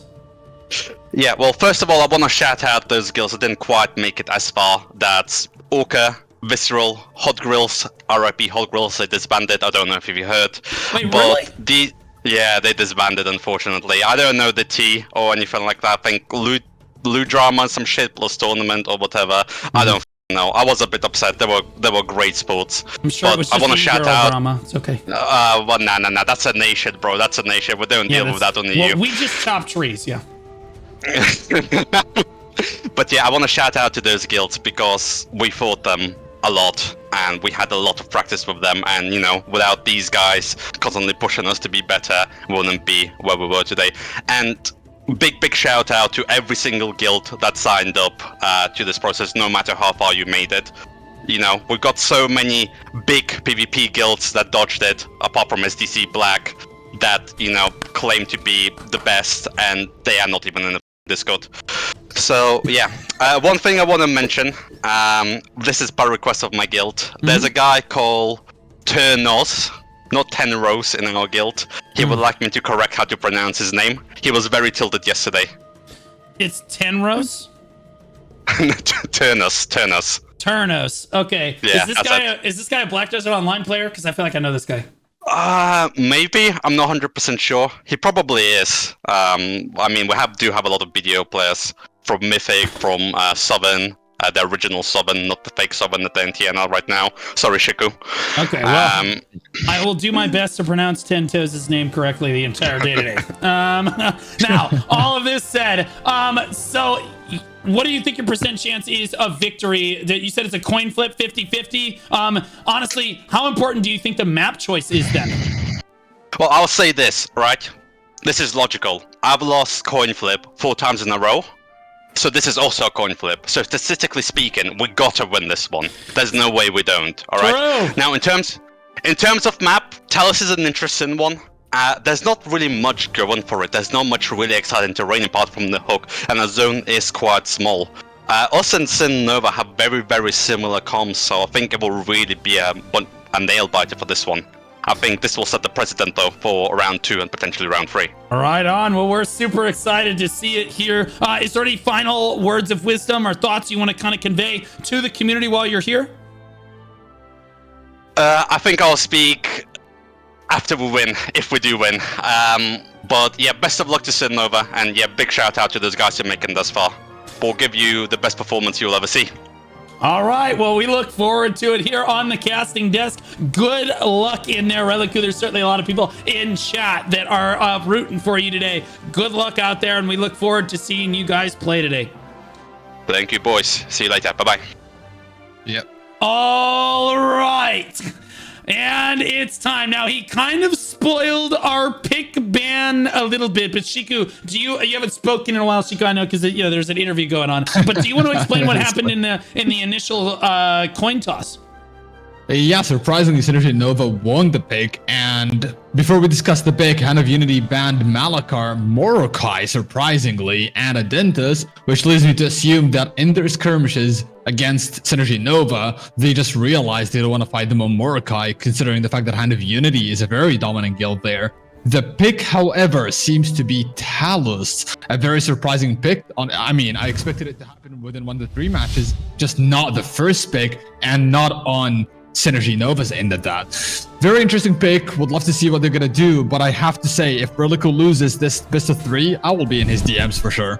Oh boy, I am so excited. I want to give one more shout out to our sponsor, Icon Digital, before we get into the first match today, guys. Remember, it's a free to download application. They sponsor this tournament. Go download the app. It helps you track your performance. It helps you track what's going on with your guild. You can also optimize there as well, get way more FPS, which means your gaming experience is better. Any sponsor willing to come out and help with Throne and Liberty events like this, help me put on events in the future. Their application is absolutely legendary in its performance optimization, so go take a look at that. Code Blue Squadron, guys, if you want a discount code at checkout. They also do custom PC builds shipped anywhere in the world straight to you. Now, as we hit go, it is Talos is the map of choice for the very first round, and I couldn't be more excited because I love Talos. It's going to be very, very close. The go button has been hit. We are in the game for the grand finals of the largest tournament that EU has ever seen for Throne and Liberty. Honestly, that the world has ever seen for Throne and Liberty. The Koreans can't put this shit on. Bro, like, what are we talking about right now? EU, the GOATs. 54 guilds signing up, 2 remaining. And I just want to point out, as he said, all of the guilds that got knocked out earlier, maybe they knew they were weaker and they still signed up for the tournament. You guys are the absolute GOATs. Now you can see we have a kill feed here. That is the Hand of Unity kill feed. Is Hand of Unity actually allowed me to join their guild so that we could see the kill feed during the tournament here, so you guys can see anytime red kills yellow, that is Hand of Unity actually killing Sin Nova on this one. Maybe I have the Sin Nova is red. Okay, yeah, okay, all right. No, so maybe I have this backwards. Maybe it's yellow killing red. Okay, well, you can still the kill feed, or either way, Shiku, it's looking like Sin Nova is winning this one.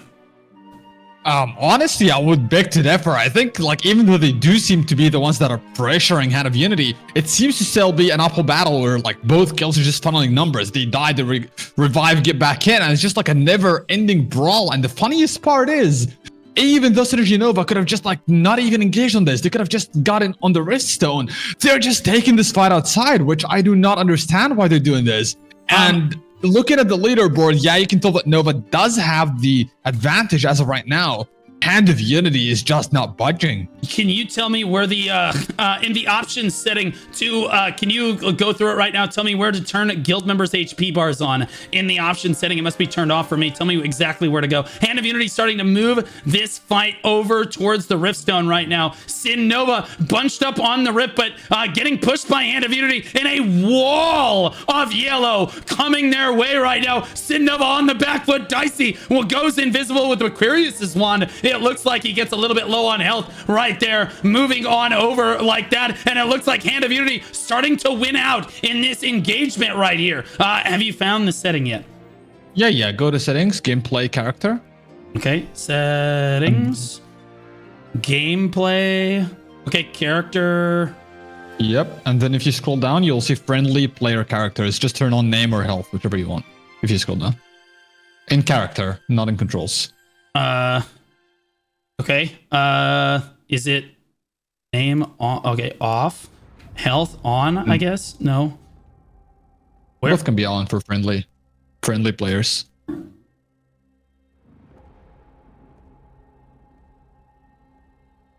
Okay, there we go.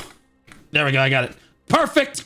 We're good. Now we can see it so much better. I'm a little dented. We're good, guys. It does look like, again, it is back and forth right now, but Hand of Unity certainly has a little bit more control of the Riftstone proper. So yellow is, like again, you can see the kill feed on the right side. You see Sin Nova starting to battle back a little bit more, but look how back and forth that is. Shiko, I think this is exactly what people were expecting when we were all getting hyped up for this in the first place.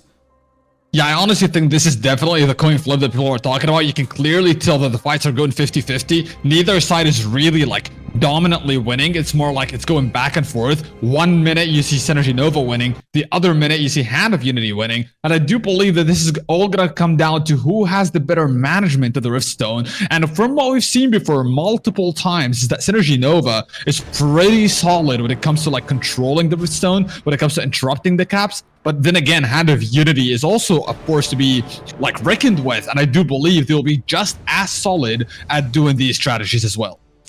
Yeah, absolutely. Again, dude, it's really hard to tell who's winning out on this. It does look like that Hand of Unity is starting to plant their feet a little bit and win the small-scale skirmishes there. There's Turnos over there, who got so mad about me pronouncing his name. It does look like he is here. Hopefully he's happier now. Spear Dagger Enjoyer, as it were, running around for Hand of Unity. It does look like that Hand of Unity has control of the Riftstone right now, but dang, Sin Nova is back and forth with them. Hand of Unity starting to get some really solid feeds right now, pushing Sin Nova off, and this is important. 18 seconds on the Riftstone, Shiku.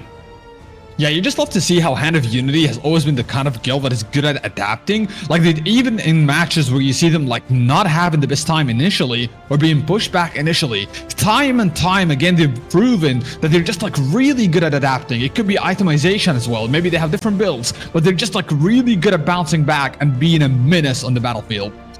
Yeah, absolutely. It looks like Hand of Unity has the upper hand, but again, neither guild can really get this cap off. Who will be the first guild to get the first cap in the grand finals? Baz is going for it. Hermes is trying to stop him, gets the CC off. Baz goes for it again. He's losing a lot of health, takes a heal from his healer right there, gets CC'd one more time. Hermes is trying to get some help on there. Shredder stepping forward as well to help out. Baz is very low on health, ticking down under 1%. Can he get the cap? No, he goes down just before the cap is able to go off. He's struck down right there, and no cap quite yet. Relicu, who we just spoke with in voice, 1% on the health bar, gonna go down, not gonna be able to interrupt it. Finally gets the interruption right there. Hand of Unity and Sin Nova going pound for pound, tit for tat in this round right here. Hood King gonna try for the cap, finds the cap. Hood King indeed right there. 12/7. Their percentage will start climbing. Hand of Unity still has not gotten involved in the Riftstone yet, Shiku.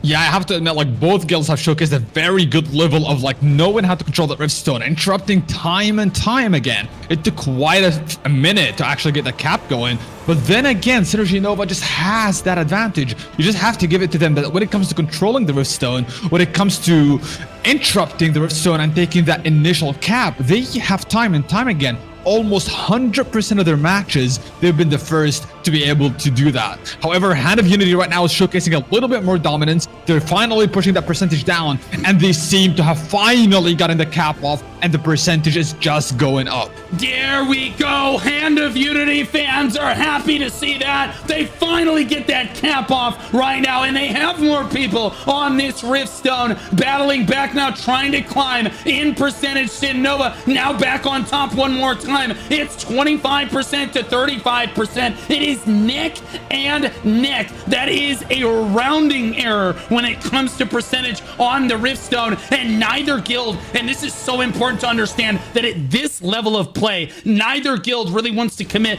too many people to the Riftstone. Just one more person on the Rift than your opponent at all points in time. That's all you need. Sin Nova starting to run away with this one. Hand of Unity immediately responds, and that's why you see this going back and forth. Right now, Sin Nova starting to pull away a little bit more with this because their strategy, it looks like it's just a little bit stronger in how their statics are playing with one another. It is straight up, how well can your individual statics play together on Talus? Both spawn locations are not going to be very interrupted. Both spawn locations are about equidistant from the Riftstone itself. So you're seeing both guilds clash in the middle like this with no real tempo advantage to speak of. It is just straight up, can you target acquire better than your opponent? Baz here standing tall on the Rift, right on the edge here. We'll see if he can catch a heal. Gets pushed in by Vozen. What a gamer! Vozen pushes two people onto the Riftstone right there, and they get immediately wiped. He pushed them straight into a flash wave, and they got blanketed right there. Beautiful synergy from Hand of Unity coming down right there, and that is the difference. Little plays like that, micro-intensive plays like that make the difference on Talus, and now you're seeing Hand of Unity start to climb in that percentage more, reaching the 30% mark for the first time in the match, and holding Sin Nova around that 50% mark, Shiku.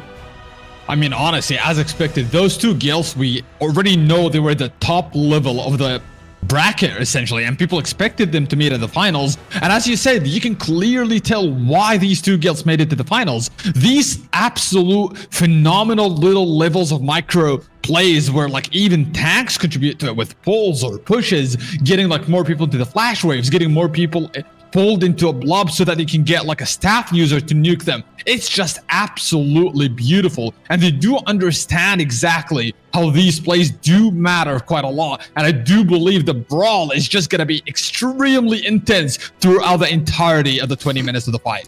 Yeah, you see back and forth. That kill feed on the right side of your screen is getting super intense. Hand of Unity with a big swell onto the point. Huge kill feed come through for Hand of Unity. A lot of yellow health bars on the point right now as they swell up to 25 members. Sin Nova knocking on the door of potential victory in the first round right here. 76% on that cap. Hand of Unity starting to plow back the other way on this one as both guilds showing so much respect for one another. The backlines under a crazy amount of pressure. It is a battle of the flankers. As I start to unpack this a little bit, the front line of both teams looks so good. I don't really have anything bad to say, but as I start to look at these backlines, they are in a lot of trouble, Shiku. The spears are getting to them on both sides of the fence. It really comes down to how well you can really gut onto and mess up the enemy backline, and it does look like that Hand of Unity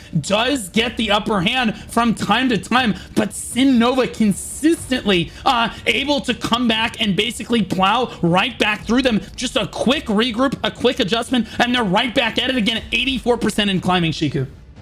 Yeah, I do agree that I will say this. Synergy Nova has time and time again just been showcasing a very good level of being able to like, I don't even know what they're doing, but they're just really good at like lowering these health bars. In the blob, specifically on the Riftstone, you always see that they have time and time again proven that they are just like better at that. They understand that. And even the leaderboard doesn't lie about it. Sure, Hand of Unity is doing great. Sure, Hand of Unity is pulling their weight, but Synergy Nova is just like really good at these kind of fights. However, I do think this fight is really crucial for Hand of Unity, as let's be real, this is Synergy Nova's pick. And if they manage securing a win against Synergy Nova in this fight, that might actually shake the morale a little. Yeah, I think Sin Nova has probably prepared Talus more than any other map in their arsenal to come out and pick it first like this, because you set the tempo for the whole series. Vosen gets down to 1 health right there. We saw Reliku dropping down to 1 health as well. The healers on both sides doing crazy work. And really, I say it's a flanker diff, but at the end of the day, the healers cannot be understated as well. The support characters in Throne and Liberty carry so much weight. If you can just keep your DPS alive for 2, 3, 4, even 4 seconds longer than your opponents, they can get so much more damage down overall. So ultimately, it's your healers that really make a massive difference here. It does look like 96%. Sin Nova looks like they're gonna get the first cap. It looks like Hand of Unity just will not be able to stop them at 43% though. It's gonna go back and forth. It took them about 7.5 minutes to get that cap off, which means Hand of Unity, if they want to come back and win this, is going to need realistically 8.5 to 9 minutes to get this, which with 12.5 minutes left on the clock gives them 3 minutes to initiate this cap once again. Sin Nova knows that this is a factor in their fight, which means their front line really just needs to focus on not letting Hand of Unity start this cap for the next 3 minutes or so is so big for them, and we have not seen it yet, Shiku. Yeah, I do believe obviously that Hand of Unity is still having a chance. Like, they still have 12 minutes on the clock.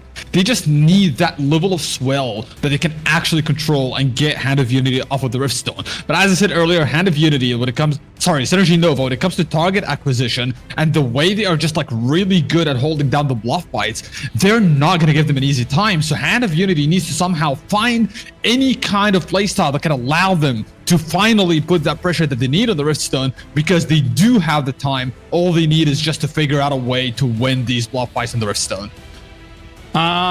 Yeah, it looks like Hand of Unity really struggling right now as their leadership is not able to get a cap down. We tick down, now we're at 11.5 minutes. We haven't even seen an attempted cap yet, and this is probably intentional. Hand of Unity is a good enough guild to understand what is going on right now. They've got to, they have probably very intentionally not trying to cap this until this moment. Reliku goes for a cap right there.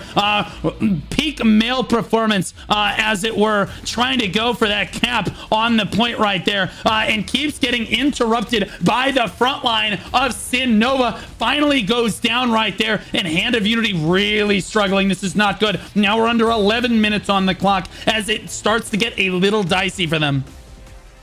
Yeah, honestly, like, this fight can go either or right now. It's pretty much a 50-50, but even though right now Synergy Nova is showing a little bit of more dominance, they've been taking control of this Riftstone for quite some time now, and you can see that the raids are just like a lot higher at the moment. Hand of Unity need to somehow stabilize, maybe start like taking into account some itemizations as well, since I'm pretty sure they have stuff prepped, and I'm pretty sure they have a lot of people with different builds as well. Maybe that's the time to pull these builds up. Maybe they're actually trying to give Synergy Nova that kind of thought that, okay, we have the advantage, we can chill here, and then catch them off guard last minute with different itemization that they're not ready for, and in the last couple minutes they could swell up and win this fight.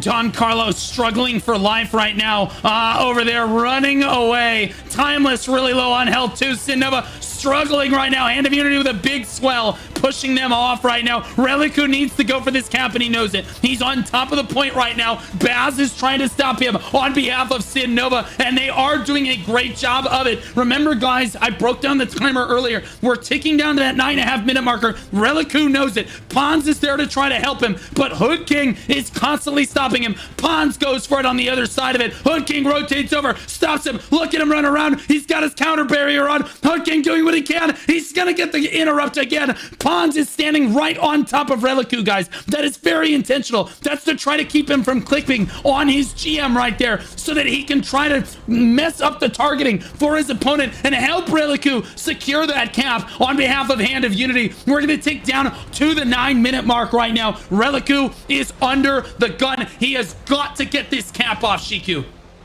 Yeah, I definitely believe that they need like to figure out something in the parties, because once again, like when it comes to capping, Synergy Nova, as you can see, they're just like really good at interrupting. I've never seen a guild at that level of interrupts. They just, not only do they interrupt you, because it's one thing to interrupt, that is like obviously pretty good, but not only do they interrupt you, but they are just really good at just absolutely nuking these people down that are trying to even cap it. However, Hand of Unity seem to be looking better. They seem to be slowly but surely getting to stabilize on the Riftstone, so they might actually still find success as they do have 8 minutes and 30 seconds on the clock. Yeah, Hood King doing a tremendous effort right there. Again, he was the one that got the cap down initially for Sin Nova, and now he's the one preventing Relicu. That is the ultimate battle right there. Look at Hand of Unity. Look out towards the cliffside, guys. They control that entire cliffside right there. They control closest to the camera on the right side as well. Left side is very contested by Sin Nova, but overall, Hand of Unity seems to be winning the overall skirmishes.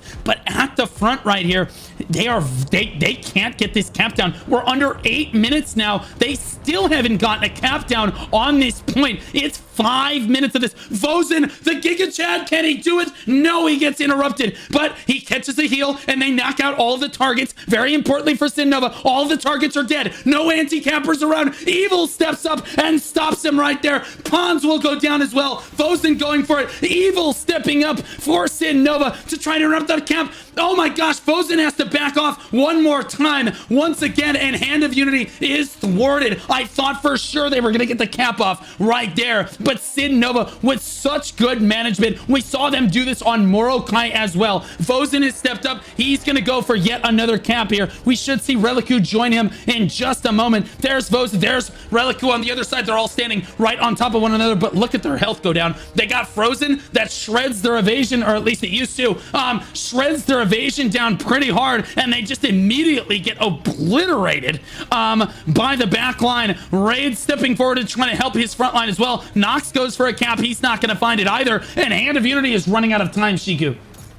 Yeah, honestly, I like how the right side of, like the one standing by the cliff, they had actually some free time to assist on the rift, but for some reason, they just kept holding and waiting. I understand that you need that level of domination on each angle. You need to have people on the right side, you need people holding the cliff and all that stuff, but they were free. They got a very good wipe. They needed to assist on the Riftstone, but for some reason they just didn't. Even though right now they finally seem to be colliding on the Riftstone, and they might actually find success here as they get closer. Yeah, it looks like, again, I don't see Relic. I don't see any of the cappers for Hand of Unity. It looks like they've gone to fully skirmish. There's Vozen finally stepping forward, and he immediately gets collapsed on. You're absolutely right. I agree with your assessment, Shiku. They've got to pull more help. They've got to at least get the cap going.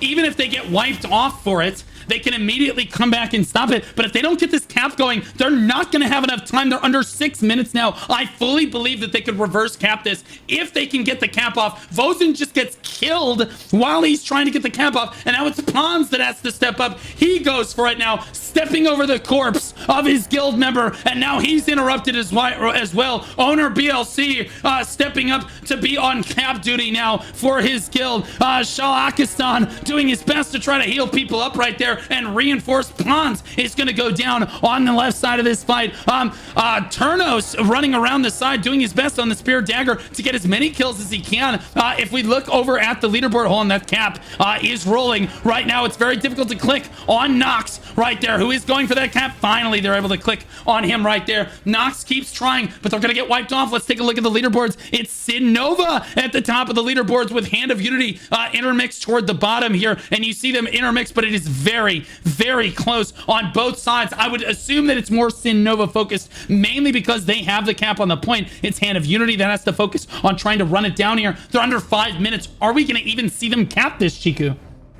I mean, to be fully honest, I have to admit it's absolutely beautiful to see that since the minute that Synergy Nova has taken control of this Riftstone, not a single cap has happened, and we just gotta give that to them. As much as I want Hand of Unity to win this, you just cannot deny the facts. You cannot deny what you see. Leaderboard speaks volume right now, and not only that, but not a single cap is going through. Hand of Unity definitely needs to step up. They need to find something going, and maybe we need the caster curse to go through as well to let them cap this.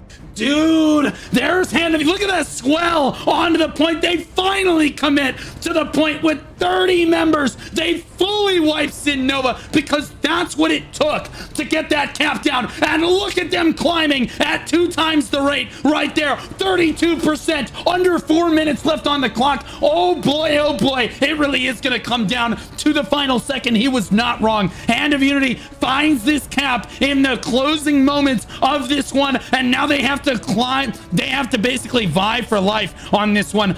Sin Nova did wipe back in and wipe through most of Hand of Unity. That's a big feed there for Hand of Unity, though. They step up onto the point. They have more percentage now. They're starting to climb. Shiku, we have a match on our hands. This is absolutely insane. And not only is it at the last 3 minutes as well, like this is definitely the time. If they get this cap going, there is absolutely no way that Synergy Nova will be able to get control anymore. However, will they actually be able to do it? I do believe Synergy Nova have what it takes to hold off this percentage from going higher, but I do also believe that Hand of Unity is basically now in the 50-50 state. Yeah, it's the coin flip of a lifetime right here. 36% with 3 minutes left on the clock. They absolutely have the time to do this, but I think it's Guardians, Remedies, and Go. Hand of Unity winning a reasonable engage right there, but Sin Nova catching a big feed of 6 people right there. Not good for Hand of Unity. They need to run back and rally onto the stone now. Every member stepping up to do their part as they try to battle back for this one. They're down at 30% as Sin Nova at a very critical moment is just out skirmishing them, Shiku. Yeah, honestly, this is looking insane. I think overall, Synergy Nova is doing also a better time at winning the camping fights. Like, you can tell that a lot of their people that are just camping the portals, they're just like doing a better job there. And I think that's holding back Hand of Unity from actually getting on point as well, which is sadly not going in their favor. But I do believe there's still enough time. 2 minutes is definitely enough for a big swill to get this win and go to the next round. Yeah, we saw 30% in under 15 seconds, so I do think that they have plenty of time if they swell very hard, but then you're hoping for a miracle right now on the half of Hand of Unity. Every static basically needs to wipe the enemy static of the enemy guild right now, and that's not what we're seeing. Consistently, we're seeing Sin Nova win in the kill feed right now. Look at the flash waves go across, and I have to think that this is very largely in part due to the fact that Hand of Unity has to have all of their backline threats standing on the point right now. Sin Nova knows it. Sin Nova AoEs it, and they are farming them. They waited way too long to get people to try to cap this point. Hand of Unity really struggling in the first round of this one. It was really close there for a while, but I think Hand of Unity, if they had more time to work with this cap, it would be a completely different story. But Sin Nova knows that they basically have to all in. They have to all in right now, and when you're all in on such a small cap like this, there's just so much AoE. There's nothing you can do. Yep, pretty much. You said it perfectly. And I honestly believe, like, in these kind of fights, from my perspective, when you reach that level in which, like, both guilds are, like, pretty much equal, and you have these kind of fights, I do believe that majorly it does come down to, or at least to a minor degree, it comes down to which guild has the higher amount of arc bosses, as that does play a big factor as well in these fights. So even though, yeah, sure, it does not play the biggest factor because coordination matters, target acquisition, all that stuff, even itemization matters, but who has the higher arc bosses as well definitely plays a role. Yeah, I think that honestly, both guilds probably have a crazy amount of arc boss weapons at this point. I mean, if you're in the top guild and you really want one, they end up paying for it. Sin Nova exerting their dominance with 10 seconds to go. They will go up 1-0 on Hand of Unity, and they got to choose the map this time. So you have to imagine that Sin Nova won this match because they prepared it more than any other match. Hand of Unity was not quite prepared for what Sin was going to throw at them there, but this time it's going to be Hand of Unity that gets to choose. Techie with the rank 1 damage, 4.39 million damage done by a spear dagger, 74 kills. Big shout out to this guy, 69 kills. Nice. Look who has the highest damage in the lobby. I mean, highest damage taken in the lobby, 1.4 million from Japa Stone Temps from Hand of Unity. A staff dagger, actually. There's got to be more than that. There's no shot. 1.7 right here from Numi from Sin Nova. It looks like 1.7 million will be the highest in the lobby for damage tanked. Damage shield 9.3 million from Rave there, 11.2 million crazy from Kokelu, and he's been performing all tournament long for Hand of Unity. 11.2 million is an insane amount to be healing. 10.3 million from Numi as well, honorable mention there. But Kokelu gonna be the highest healer in the lobby. That first match sets the tone, Shiku. Yeah, I have to admit though, like even though this obviously was a very important match to win, as it's the first match, and it does put a lot of pressure on the losing side, we need to also remember that this was Synergy Nova's pick. You kind of expect, like in when these two guilds, top level guilds, are fighting, when it is the map that you picked, you kind of do expect by default that you will win it. So Correct. Maybe Hand of Unity has something cooked. Maybe now that they're going to be picking the map, maybe they'll have something ready as well to get to that third match, and then that's when the 50-50 hits. But then again, Synergy Nova did showcase a very high level of dominance there.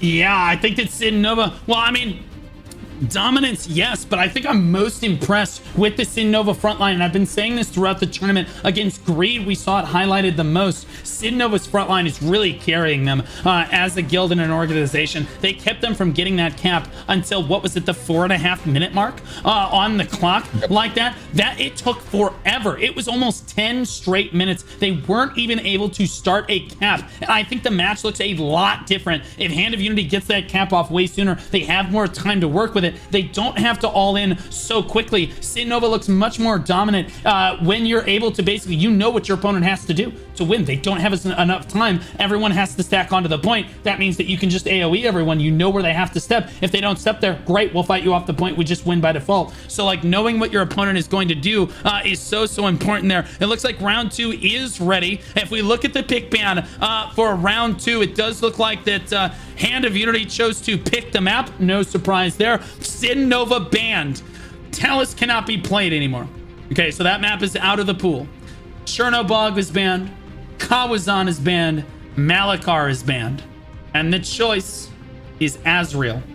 Hand of Unity thinking this is their home map right here. We saw them so much comfort on this map. We've seen them play on it, I think, twice in the tournament so far, if memory serves. And both times they were overwhelmingly dominant. They understood exactly how to handle basically every single situation that's going to come at you. But Azrael, a very back and forth map. And as we've seen in the tournament so far, Shiku, I expect these guilds to understand in war games for Azrael, guys, really the huge difference is the spawn location. So Shiku, you'll be in charge of the spawn camper camera in this match, if you will, for us, because like there are 2 spawns that are significantly better than the third spawn, guys. And so if you're taking the third spawn, you're basically conceding defeat. At the end of the day, you're just going to lose, right? Or you're grouping up for a big push. But if you're respawning and consistently running back to the fight from that upper spawn, you're going to lose. And so I expect both guilds to understand that here. And so I think that I'm wondering how many resources they're actually going to commit to camping that lower spawn, Shiku.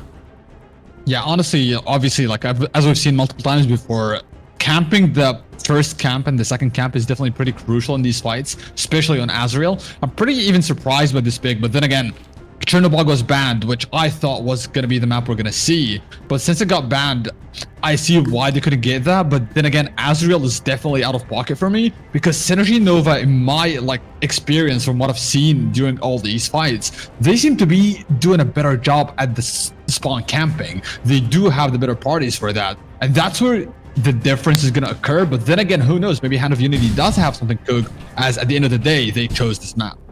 Yeah, absolutely. I think that if Hand of Unity has a chance of winning one map, almost guaranteed, I would say that Azrael is the map that I would say that Hand of Unity would win on. So they're going for comfort in this round right here. Sin Nova, I think, got their comfort pick in the first round. They were very ready for Talus. They had practiced it many times. And again, neither guild really wants to admit that to one another, but they have here. Looks like our final players are getting ready to join the lobby here. Do you think that Hand of Unity is going to be able to bring this one back? I generally do hope so. I do see, as you saw, the swelling was pretty good. It's just that because the area was so tight, as you said it before multiple times, and I've also said it, Synergy Nova is just like much better with the front line. The front line is really solid. They're really good at interrupting, and they're really, really good at taking down targets in these like tight-knitted blobs. They just have really solid players at the AoE side of things. But now when you have like a bigger area where there's a better split happening in the vicinity, that might actually take away that power that is in the hands of Synergy Nova. There is some crazy copy pastas going on in the chat right now. No, I completely agree with you. I think it could go either way. We're going to take one look at our sponsors while we're waiting for the final people to join this lobby. Throny is a Guild Alliance app that helps you organize your Alliance guys. 2-week free trial. Let's take a look at the app.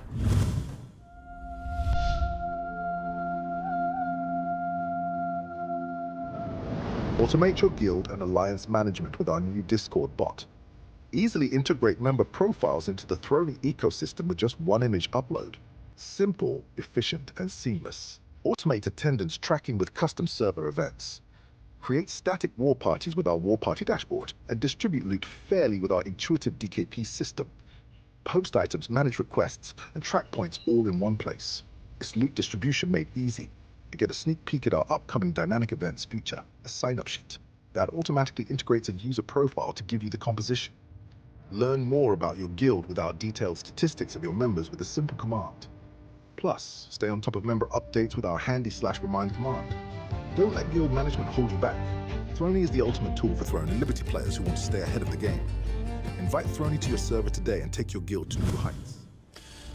All right, remember guys, Throny is an alliance organizer app. It's really easy for members. You just take one snip and the bot uploads the rest. You just take a screenshot of your gear, paste it into the bot, boom, it does the rest for you all through Discord. It'll take attendance for you, it'll manage statics for you, it saves you hundreds of hours a month as an alliance lead, and only one guild in your alliance really needs to have it in order for all 4 guilds to use it, which is fantastic. And you can use it for 2 weeks for free. If you don't believe me, try the 2-week trial and then use code Blue Squadron for 15% off for your first 3 months with the application. A massive shout out for them and Icon Digital for both sponsoring the tournament.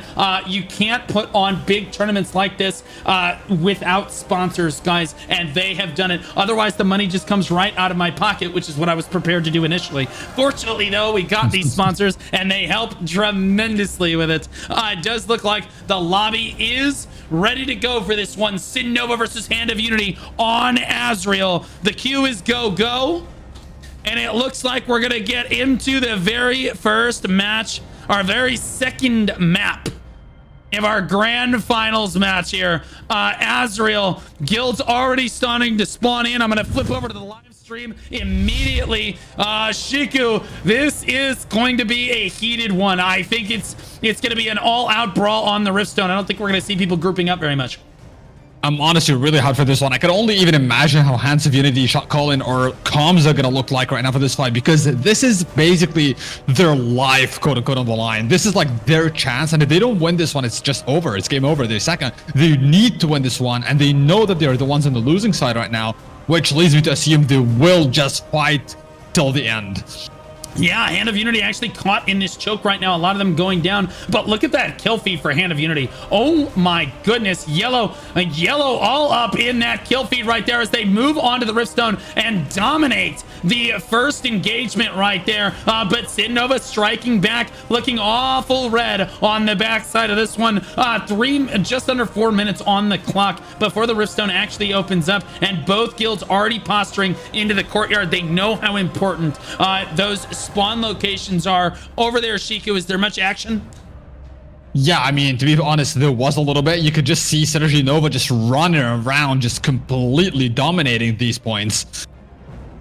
Yeah, absolutely. Look at that. You have, again, 1 or 2 statics designated from both guilds normally to handle that. Hand of Unity a little too clumped up right now. We'll see if Sin Nova able to capitalize on that, but maybe not. Again, their name is Hand of Unity, so, you know, unison. In Unity, there is strength, as the Protoss would say in StarCraft 2. Hand of Unity looks like they're better postured to take the Riftstone initially here. Sin Nova really struggling to get through the choke point, despite the fact that they're trading relatively evenly with Hand of Unity in the field here. If we take a look at the leaderboard, you see Hand of Unity actually with the top members in this match. We did not see that in the last match there. So clearly Hand of Unity playing much more strongly in this one. Perry, look at that, jumping up on that small high ground right there. That gives him just the slight advantage over his opponents. It gives you more hit when you're on a high ground as opposed to a low ground here. So Sid Nova finally moving, but conceding the outer or the inner courtyard here rather, as they try to push in and collapse down onto Hand of Unity. But this Hand of Unity offense ball just refuses to die.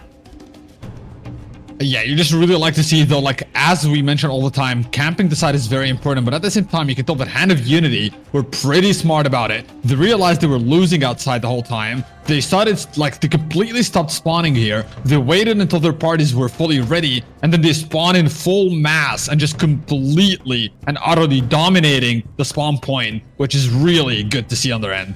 Yeah, 2 minutes on the clock before the Riftstone even opens up, and there's been more action in this map, I feel like, than we see in most other maps. It's just both guilds going at it. Look at this left side, guys. Look at this bunch of Sin Nova over on the left side of your screen by my cursor. Over here, Vosen finally interrupts them, but like, that's a bunch of backline players, a bunch of bow users just free firing onto Hand of Unity. Beautiful positioning, and you'll notice on this right side, you see Hand of Unity, contrary to that, their backline is in a lot of trouble. And you can see that reflected in the kill feed here. Look at Sin Nova start to win out in that kill feed. That's exactly what I mean. And look at the rotation from this backline from Sin Nova. Absolutely beautiful. Constantly keeping themselves safe. Hand of Unity's flankers just nowhere to be found in here. As you see a lot of Hand of Unity out on Shiku's stream. Shiku, what's going on out there? Seems like Hand of Unity is just going for a more... Basically, they're gathering up, essentially, and they're trying to, like, clean out outside and then come in full force, which seems to be what they're planning to do. But I don't think it's pretty smart to just like give them free reign on the Riftstone. But at the same time, who knows? Maybe they find success outside and maybe they actually come in full force and get a full wipe there. I felt like they were winning. They had advantage over Hand of Unity in here, and then I think they called for a regroup outside. Look how many players there are outside, guys, on Shiku's stream right there. Just too many players outside the Rift, giving Sin Nova full control. Now you have to funnel through this little choke. Look at them get caught up. Do you think that Sin Nova can't control this choke? This is not what you want to see. 30 seconds before the Riftstone starts, I'm not sure why Hand of Unity decided to back up here. They were winning on the leaderboard. They were winning in position. They were winning in the skirmish. They had control of the Rift, and they just pulled all of their members out for seemingly almost no reason here. Sadly, but a Hand of Unity really securing that spawn out there as well. But and they're trying to work their way into the courtyard here. But now it's Hand of Unity. You see this on this left side over here, trying to work their way to the right side of the courtyard. It looks like the cap is going to go down. I'm going to go over there and watch it. Reliku's going to try to interrupt it, but he gets killed. He does get the interrupt down, and now Baz is for sure going to get that down unless Perry can CC him, which he cannot. Baz is going to get that cap off for free, which is bad news for Hand of Unity. A lot of percentage being accumulated for Sin Nova here. Again, I think it was a huge blunder by Hand of Unity to pull outside that choke point. Really put them on the back foot here, Shiku. Yeah, I definitely believe that conceding that point was possibly the worst decision made here. Like, I understand they were not having the best time. I understand they were slightly on the losing end, but they definitely should have tried to continue bringing that momentum up and then eventually secure it. But now that they completely conceded the point, pretty much all of it, it's going to be really hard to get in there. As you said, like, this is Synergy Nova they're fighting. It's not like a guild that is just going to let you walk through a choke point for free. And not only that, but you also lost the outer point. You fully gathered outside and you lost it somehow. Oh no, Shiku. Hand of Unity is spawning from point 3. Oh, I mean, to be fully honest, you see, I hate point 3. I do agree it's terrible, but they're just not finding any success at point 1 and 2. That leads me to assume that's their only choice right now. They're just backed in the corner.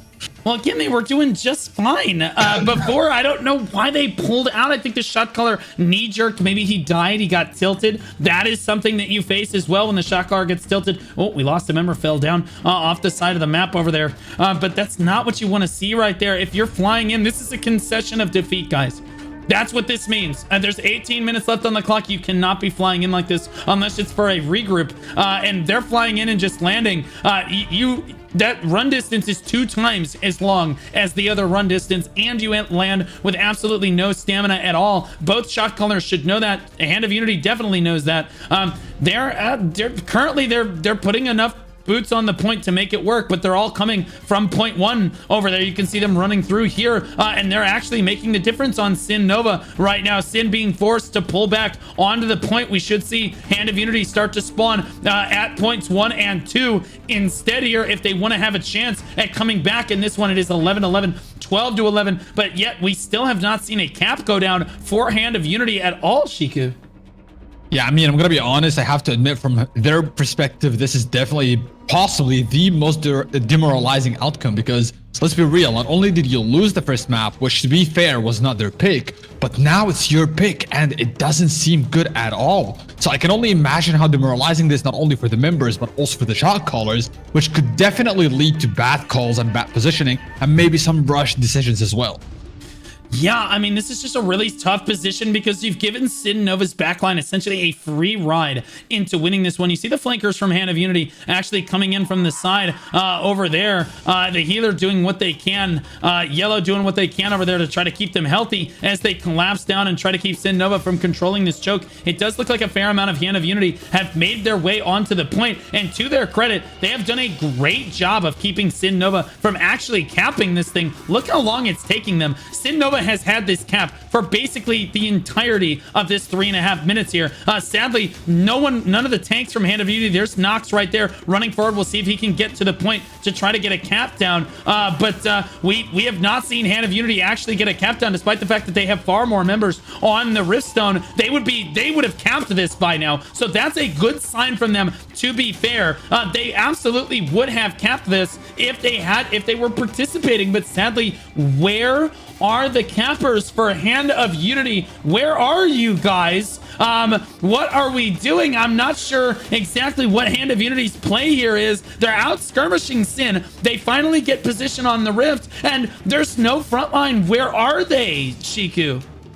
Yeah, I gotta admit, like, this is not looking good for Hand of Unity at all. I don't want to call it off on them just yet, as they're still having 15 minutes on the clock, essentially almost 16 even. So I don't want to call this off yet, but it looks like they are crumbling under this pressure, and it just seems like they're not finding ways to succeed and pretty much getting any momentum going. And even on the spawn, they're just losing all points right now. Sometimes they get these few small wins, but then Synergy Nova is just really good at countering back and clapping.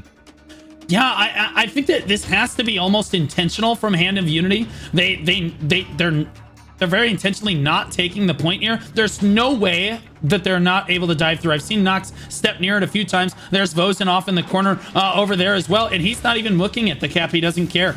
Granted, he's going down right there, but like Sin Nova actually really struggling to get this cap off again, because Hand of Unity, they would have capped this. If they were participating in this, they would have it by now. With the amount of domination that they've had on the Riftstone so far, they absolutely would have had the higher percentage. It looks like they're going to relinquish control one more time, and Sin Nova's going to take over, but you have to think that this is probably part of the plan. I think that they want to reverse cap this intentionally. Like, they want Sin Nova to take it initially, but they don't want him to take it right away. Right now, there's only 5 people from each guild on the Riftstone, but Sin Nova looks like they're going to run away with it with only one person on the Riftstone. Both guilds, neither one wants to really sacrifice their positioning overall out in the field. There's Sin Nova capping it, no surprise there. But again, where are the, like, this has to be intentional. There's no way. This is their home map. They must know that they need to wait for a certain minute mark to try to get in, to try to move in and take a cap here, which is extremely risky against Sin Nova, in my opinion, because getting a cap off is really hard against this frontline, Shiku. Yeah, I definitely, if you look at my position, like, you can clearly tell as well that Synergy Nova is just not giving them any good time in gathering up. Like, by the time they're trying to gather up, they already are either dead or just losing a lot of HP. And the funniest part is you're just fighting stragglers, essentially. 3 to 4 people are just giving them an absolute hard time and forcing the entirety of the guild to spawn here. Like, look at this. How many people are flying in? It's absolutely insane. Yeah, and it's Sin Nova with a huge kill feed on here, and that's what I'm saying, dude. If you spawn at that spawn, you are conceding defeat. You cannot spawn up there. You need to make sure you can secure a lower spawn. It's okay to group up there, but you can't spawn up there. Pons and Vosen, the point capper is going to go down here as Hand of Unity looks like they're fully backing off to regroup on the stairs over here. Clowns looks like he's caught out on the low ground. He's going to go down, but Hand of Unity looking for a big engage from the stairs here. And then what we will probably see here, Shiku, is they will probably engage from the stairs, and then anyone that dies spawns point 1 and runs in behind Sin Nova. Sin Nova looking down at this fight from below down there as they both guilds square off in what could be the last round of this tournament, the very last war game of this tournament. The Sin Nova users are sitting pretty. They own the Riftstone. They're up 1-0 on Hand of Unity, and with 12.5 minutes left on the clock, they are sitting in the driver's seat of this match. There's the go button. Hit from Hand of Unity. They fly down. That's the correct way to approach this courtyard. Exactly as I've said it many times. Vosen, Relicu, and Perry, the first ones to engage. Hand of Unity diving in. The flankers getting onto their targets, but on their backline is a lot of Sin Nova, and their backline's in a lot of trouble. They're having to peel back and try to help them. Disaster strikes on behalf of Hand of Unity right there. A really solid looking engage. We should see them reinforced though from the low ground, as their front line seems to have held up really well. Their back line kind of fell apart, but that's okay because they will just come right back to the fight from the lower spawn point here. Hand of Unity really struggling to get onto the Riftstone. They need to go get a cap off right now. I'm not sure. Now I'm starting to question if whether they're just not moving toward the cap, Shiku. I don't know what to say. Yeah, I mean, honestly, you just gotta admire how Synergy Nova is like playing this. Like, despite the fact that they're spread all around, their parties are just like really good. You can just clearly tell that these people have practiced a dozen times. They played together like for pretty long time as well, and you can clearly tell that they're just moving accordingly. Target acquisition is really good. The CCs are not just being thrown out for absolutely no reason, and not only that, they're just like putting insane pressure on the spawns as well. It is just a diff at this point. I don't know what is going on in Hands of Unity. They have showcased a much better fight on Talos, and now that they're even fighting on the map that they chose, it is looking much worse than the map that they didn't choose. Like, where are the cappers for Hand of Unity? They haven't even touched the point. Do they know? Like, are they aware that they need to come get a cap down on this point? Like, I feel like even when they win the engage and they're out skirmishing Sin Nova, which does happen, they're not even making the effort to walk toward the rift, as if they're not communicating with one another, which is uncharacteristic. I'm not exactly sure what's happening right now. Hand of Nova finally looking like they're spawning on the low ground, running through. That's why there's a big battle in that choke point over there. I'm trying to keep vision on this rift, as we should see their front line start to move over towards this rift at some point. But you see Vosen just kind of wandering around in the choke point over there and just dying for free. That's not what you want to see for Hand of Unity. Where are their critical members that need to come over and get this cap, Shiku? Yeah, I mean, to be honest, judging from my perspective, since I've been watching a lot of small-scale skirmishes and 1v1s and all that stuff outside, I have to admit, like, I've said this multiple times, Synergy Nova, with their experience from Korea, they just have always been a menace when it comes to itemization. And in these fights, you can clearly tell that they're just, like, really strong. 1v1s, they are dominant. Small scale, they're dominant. And mass PvP, they're also pretty dominant. They've always been these pisky players. This is what I used to call them all the time. They're just like really pisky that you just have a very hard time taking them down. Well, look at this. Here's Pons right here. That's one of the cappers right there, guys. And he's just wandering around. There's Vosen standing right next to him. They're intentionally not taking the cap here as we tick down to 9 minutes.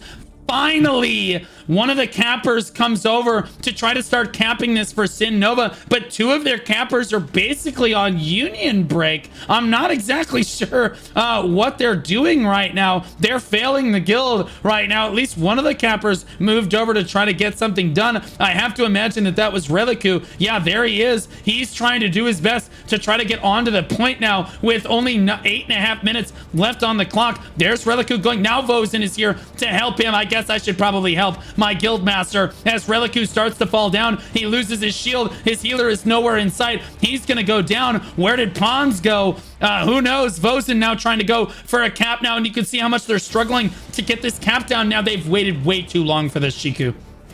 Yeah, I honestly think this is not looking good for Hand of Unity, even though I'm still hoping there is still 8 minutes on the clock. I'm really hoping they have like one big push plan with all their guardians, the remedies, because I would really love to see a third match. I just refuse to believe that the tournament, the finals of the tournament between Synergy Nova and Hand of Unity would end like this. Oh, there's Nox. He's the other capper. It's Nox that finally comes up for his first attempted cap of the entire fight. He has finally done his job. Here's Vosen diving over, and again, here's Baz here to stop him. Here's XV here to stop him. Dicey here to stop him as well, and they just shred them down. It's really cool that it seems that Sin Nova has 2 or 3 staff players that are designed as tank killers. Their whole build, their whole loadout is tank killer. And their only job is to basically just sit there, and anytime someone's to cap the point, someone comes to cap the point, their tank in their group basically just CCs them, like Baz, for example, tries to CC them. And if he doesn't do that, the staffs just blow them away. And that's exactly why Sin Nova has such good point control, is their backline is helping with the front line. It's not just a tank battle. It is the backline from Sin Nova reinforcing this fight. There's Pons coming forward. He's going to try to cap as well. He is going to fail. And again, this is Hand of Unity. Huge blunder, because for the first, like, I don't know, like, dude, the point was open. They actually had the opportunity to come over toward the point at any point. There's Relicu finally going for some caps on the point as well. Pons there with him as well, trying to stand tall. But they had so much time to make this happen. Look how many yellow health bars are here. They have out-skirmished Sin Nova. They basically full wiped them. They can't get this cap off. Owner BLC gonna keep it down. Here come the respawners from Sin Nova running back to the fight now, and it's Pons running out of health. Owner is CC'd. Pons is gonna have to back off right now, and he's just not going to catch a heal. His healer is nowhere to be found. A healer caught lacking right there, letting the tank go down. Tisk like that. Not a good thing, but Hand of Unity controlling the choke right now and controlling the skirmish right now. Unable to get this cap initiated. I want to be clear, they're winning right now in like the skirmish. But again, here comes Vosen to get that cap. He gets interrupted immediately right there by Baz. And he's going to try to go for yet another cap after it comes off cooldown. Here he's going to try one more time. He puts on his counter barrier. Here comes Nox. He's going to try on the other side of it. And guess who's there to stop him? It's Owner BLC. Gets the CC. Doesn't go off. Finally gets CC'd. Gets frozen. Tries for another cap on the point. People trying to stand on top of him now. They're starting to get desperate. Now, they're trying to keep them like Sin Nova from clicking on Nox. Look at his health bar go down though as the staffs get here. Pons trying to cap from the other side now. They're in full desperation mode as their strategy was to try to cap this at the last minute, and now they're realizing that that was a dog water strategy because Sin Nova can keep you from capping for so long. 5 minutes left on the clock, and Nox is like, boss, we may have wanted to cap this a little bit sooner, Shiku. Yeah, I honestly think it's pretty important to stress how good Synergy Nova is at this. I don't think a lot of people that are watching this understand that these are 2 top-level guilds making it to the finals at that. And Hand of Unity for the past God knows how many minutes now just cannot seem to get a cap off. That is how solid Synergy Nova is at interrupting. They have every single player in the roster that is capable of interrupting, and not only interrupting, but also the amount of damage that they dish out. And as you said earlier, they have people dedicated for the tanks, especially staff users that are just dedicated for the tanks that are just absolutely wiping them. And I do believe people need to understand that this is insanely hard to achieve unless you're a really, really good guild and you have definitely worked pretty hard to achieve this level of domination. Yeah, Hand of Unity made a big push onto the Rift there where they were dominating Sin Nova, and they still couldn't get a cap off because Sin Nova's just anti-cap is just too strong. That's the story of the tournament. They just can't get caps off on the Rift because they keep getting CC'd. Now Hand of Unity is starting to realize as that we tick under the 4-minute mark now, their strategy really, really bit them in the butt here. I think just sacrificing everything. They intentionally did not cap the Rift for, 10, 15 minutes, and then finally started capping at like the 8-minute mark or so. And it's just too late at that point. Sin Nova can just move the fight over to you and just prevent you from capping. I'm not sure why they would attempt a strategy like that. This in this tournament, you can see that they've stopped spawning from point 3 for the most part. Just a couple stragglers coming in now, and they're doing their best, but like they're just getting shredded. Pons is going to go down one more time, and I don't see anyone else here to pick up the mantle for him. They're just getting shredded down, Shiku. They're running out of time. Yeah, I honestly think Synergy Nova has just like been doing a phenomenal job at holding the fort down right now. I do believe that Hand of Unity still kind of has the time, but they need to have a miracle happen. They just need a very big wipe to happen, and that's the only way they'll be able to take this down. Well, dude, on their home map, this is Hand of Unity's best map. Sin Nova is going to prevent them from even getting a cap off on their home map. Absolutely 100% dominated, outplayed, so much better. Sin Nova looks today of all days to come out. They're going to be crowned. There is no stopping them at this point. Hand of Unity literally practices this map almost every single day. They came in, they overthought the strategy for this one. They said, okay, we're gonna let them cap, and then we're gonna come back in, and then we're gonna flip it, and then they're not gonna have enough time to flip it back. They overthought it. They couldn't get the cap down. Their front line underestimated how much damage they were gonna be able to do, or even worse, neglected the point altogether. As time ticks under 2 minutes, that is game. They can't even get, there's no chance that they can come back at this point. They're gonna get 2-0'd, Shiku. Yep, it seems like Hand of Unity is still trying to get whatever they can get going for the last 1 minute and 43 seconds. The fights seem to still be going pretty heavily on Synergy Nova's end, and I do not think Hand of Unity has a chance here anymore. 1 minute and 30 seconds left on the clock. I don't think they're gonna make it. Yeah, sadly, the front line from Hand of Unity letting the guild down, just unable to make anything happen. Tank diff. Plain and simple. It is a frontline diff at the end of the day. Sin Nova's frontline and tank busters and their parties, their cappers, their anti-cappers are just that good against every opponent. Against Greed, we saw it. Against Disaster, we saw it as well. Sin Nova's strategy and their point control has been the best that I have seen worldwide. That's North America included. We did not see cap control that was this good. Nox gonna try for it one more time, but with 50 seconds left on the clock, Sin Nova knows they are the rulers of EU. 54 guilds. It's Sin Nova left standing at the top of the mountain for the largest tournament that Throne and Liberty is likely to ever see. Shiku, what a finish. Yeah, honestly, I did not expect this at all. I thought at least we'd make it to the finals with 3 games. I thought Hand of Unity would put up a bigger fight, especially that they picked this map as well themselves. But as we've been saying the whole time, I think Synergy Nova has pretty much defined the meta of how to play the Rift Stones and how to interrupt people that are capping. And I do believe their VODs need to be reviewed by every guild that wants to be good at GVGs. GG! It's Sin Nova 2-0 in the grand finals. They didn't even make it look close. What a beautiful performance from the boys in Sin Nova. We need a synergy emote, or I mean a cinema emote. You can't spell cinema without sin. Verante, 2.5 million damage, 78 kills in the lobby, highest kills in the lobby. Techie, highest damage in the lobby. Techie again on a spear dagger. The crossbow dagger with the most kills in the lobby at 2.5 million damage is a crossbow diff right there. Who had the highest damage tanked in the lobby? Let's see it. 1.3 million from Hermes from Hand of Unity. Seems to be the highest right there. Who has the highest healed in the lobby? 8.5 million from Cruel Irony. Ooh, is 8.5 million the highest?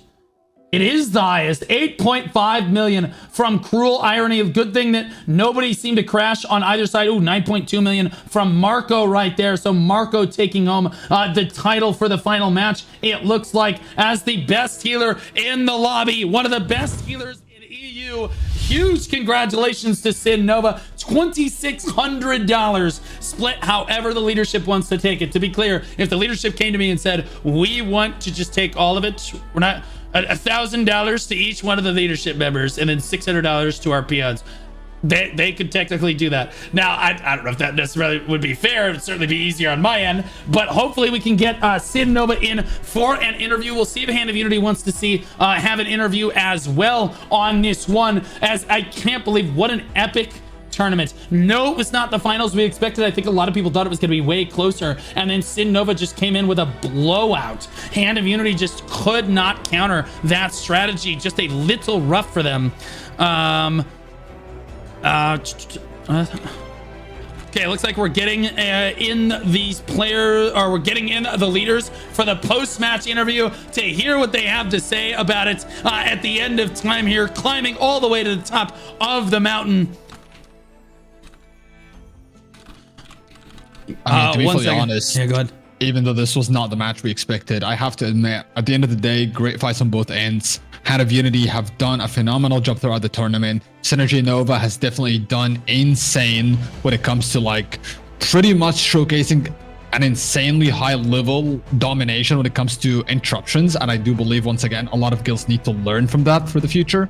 But overall, great fights on all ends, on both ends, and for every guild that participated overall, it was absolutely a watch. Absolutely. Hello. We have Goblin King, I believe is your name, in here. Yep. You're the shot caller for Sin Nova, is that correct? For the last fights against Disaster and Hands of Unity, yeah, otherwise it's Timeless. All right, so Timeless and you are crowned kings. You're the masters of the game, masters of the top guild on EU of 54 guilds participating in the tournament. Definitively the strongest one. Did you guys think it was going to come out and be a 2-0? From a shot caller perspective, do you think it was going to be so one-sided? We expected to lose like maybe one. We thought we had the advantage because we screamed a lot, like we're in good terms with them. We had a lot of very close fights with them. They got some win, we got some win. We still expected to like take a win here. We maybe thought it would go like 2-1 or something, but I'm really glad with how we performed, honestly. It was a really good fight overall. They did really well as well. Yeah, that was pretty clean. Yeah, it was good fights to both sides. It's got to feel good to be one of the best shot callers in the world, definitely, for Throne and Liberty right there. I got to say, watching your frontline, can you explain to us and the audience at home what you guys are doing differently than the other guilds? Your point control is just so much stronger in terms of keeping the enemy guild from getting that camp off. Do you have specific casters that are running staff that are just geared as tank busters that are basically just killing those players individually? Because that's what I felt like was going on there, and then your frontline was just doing such a great job of interrupting. Or how do you guys handle that? We do have a lot of staff running the Tombstone skill just to freeze tanks whenever they try to cap. We also have pretty much everyone assigned to cancel, so whenever we'll see someone starting to cap, I'm just gonna start screaming the name in voice, and then we'll just have like every dagger, shadow strike, every like staff trying to freeze. We have near masters, we have push from tanks. We pretty much have everyone committing into it, so they have no chance to cap at like any time. So far it's been working pretty well, actually. Absolutely incredible. Now, do you guys own castle right now? Are you guys like the castle we do owners? have the castle right now. Okay, so I didn't. Hand of Unity did not own the castle. Do you feel like No. that had a big hand in your victory today? It's definitely good help, but I don't think it does everything either. It's yeah, it definitely helps us, I'm not gonna lie. I still think like without the castle it would have maybe been the same outcome. Oh, okay. But overall, yeah, it was good. Right on. So, hey, is Sin Nova a Turkish guild? A lot of people saying it's Turkish we're not. dominant. Okay, so We what? do have a lot of Turkish members though. Okay, right But on. we are not a Turkish guild. We are Okay, what international. about Hand of Unity? Do you know where they're kind of based? I just know they're international. I wouldn't know. Okay, right on. So honestly, just kind of from all over the place. You guys did a fantastic job in this tournament. I know that AGS and NCSoft are watching from home right now. You're one of the masters of the game in the West, certainly one of the forefronts of knowledge on the game. Is there anything that you want to say to them, whether it be for balance or any ways that you want the game adjusted? What do you think needs to happen with the game? What would be your message to them? I feel like investing a bit more into the war game system will be great. Either having some type of rank system towards it, like we've had in other games with GVGs, that would be great. Could probably have a bit more custom games, either changing the spawn time, the buff when you respawn and stuff like that. That would be really helpful for war game at least. But sometimes just having like permanent respawn camp and stuff isn't as fun as having like proper fights. Right on. Do you feel that the castle buff should be included in war games at all, or do you think that like outside buffs should be kind of allowed in war games? Because I know that was a big point of contention in the North American tournament. I think it would be nice to not have any Riftstone or Boonstone or any buff in war games, to be honest. That would balance it a bit more already towards that guild that don't have a castle and stuff. That's fair. Absolutely.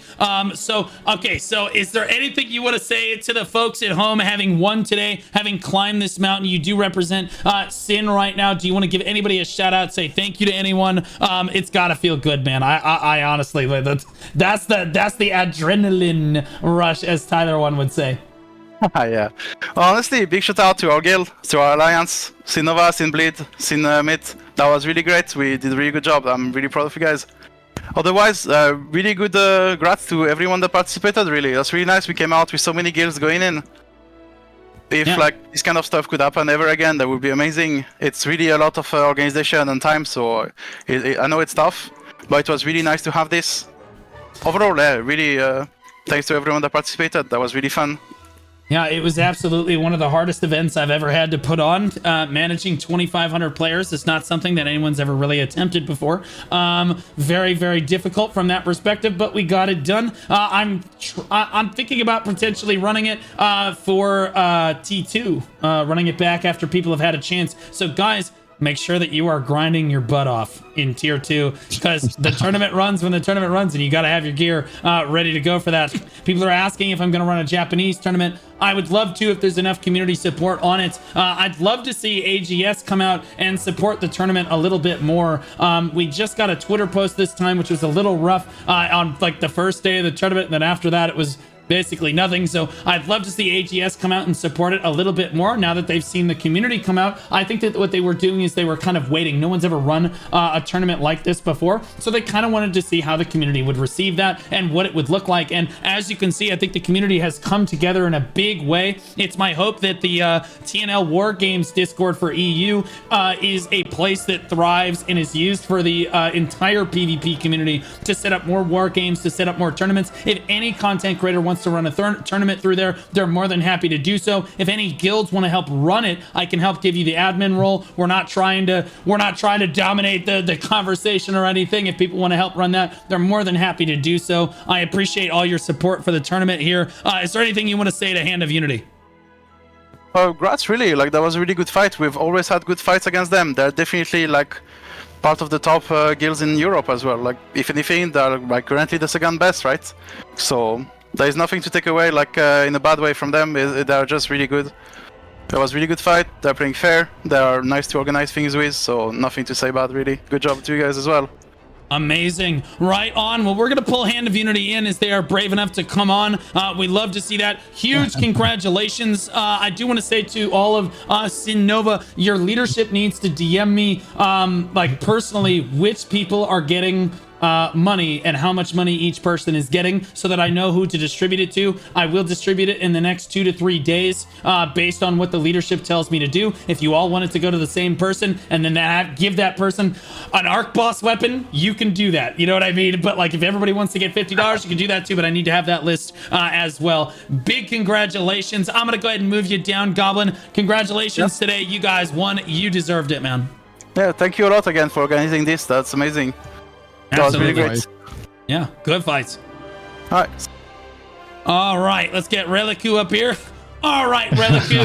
All right, so that was a little rough, right? That was a little rough. I think I saw your strategy. Correct me if I'm wrong here. But was your strategy not to kind of wait? Because I don't think you guys wanted them to reverse cap on you. And you guys were skirmishing them so well in the field, especially on Azrael right there. You guys looked really good for long durations of time. They actually couldn't cap it against you for a while. Were you intentionally not trying to cap the point for the first like 8 minutes of the match? Because that's what it looked like to the rest of us. No, not absolutely not.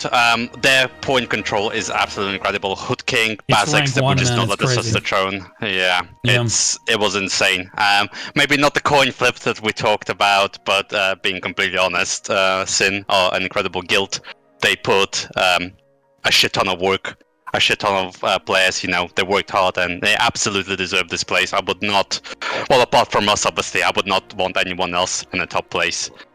Yeah, that was super sick. And again, yes, you went down 0-2, but at the end of the day, you guys looked, that was an extremely close fight on both maps. I mean, again, you guys were skirmishing back and forth. I could see the kill feed.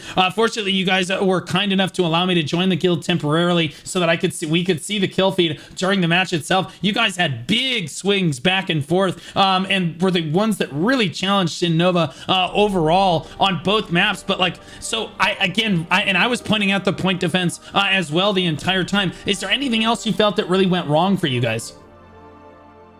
One thing that I want to mention is their poor camping parties. I don't know if you had much perspective on that. They were annoying as hell. Yep. They were really, really effective. Obviously, we have the same situation, but not to the same amount and regard, and it just made every people's person hell. They had such a big impact on us coming in. Overall, though, diffed pretty much in every single regard.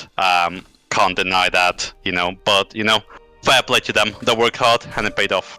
At the end of the day, you're rank 2 in EU, which could be some of the best players in the world. I don't want to be too ambitious about it, but let's be honest, Koreans kind of suck at MMOs. Once we catch up to them in gear score, it's probably NA or EU. I don't know, the Japanese server can't be understated either. So you could be world champions before long. What would you say? Do you think that EU could beat NA in a head-to-head? I'm not sure if you watched the NA tournament or you saw how strong some of our guilds were, but do you think that EU on the whole could beat NA? Do you think your top end can beat us? This is a bit of a difficult one because, for one, we had to have you, an American, organize a tournament for us because we had 2 tournaments try to get organized and people were just completely disorganized. But on the other hand, we don't really have guilds disband 2 eagles and jumping trees. So, could swing either way. But yeah, I think Supple are strong. I know they and Synergy played along against each other on Korea, but being completely honest, the level of Sin compared to back then and now is just astronomical. So it will be curious to see for sure. Right on. Well, you're one of the guild leads. Look, you have more experience than anyone else in this game, aside from, of course, Sin, and maybe we saw Disaster and Failure earlier today. You're one of the top guilds in EU, number 2 overall. Okay, we know that NCSoft and AGS are watching from home right now. Is there something that you want to say to them with regards to something that's hurting you from playing the game, or do you think something that could improve the game overall? As, a master of the game, I think your opinion is extremely relevant here. Yeah, I think Goblin King mentioned a few points, but I'll just mention because I didn't really listen all of it. I think customizability for war games would be absolutely fantastic, being able to move portals, set immunity timers. One big thing at the moment, unfortunately, is the reason this game mode doesn't have much appeal is because it doesn't give any rewards, right? And it's a bit of a crappy thing to do because, in my opinion, it's the most fun one until we get the boss changes. So, if we could get kind of like OPR system in New World where people can queue you up or anything really just to encourage people to PvP more from AGS instead of appealing to PvE players, that would be fantastic. Okay, right on. Well, that's good to hear. Now, is there anything you want to say to all of your members who maybe are demoralized today? But I want to remind you guys, number 2 out of 54, and I want to be clear, anyone that didn't show up for the tournament are pussies and don't count at all as PvP guilds. So of the PvP guilds in EU, you're number 2. Okay, so is there anything you want to say to your leadership core, to your members today, maybe if they're feeling down here?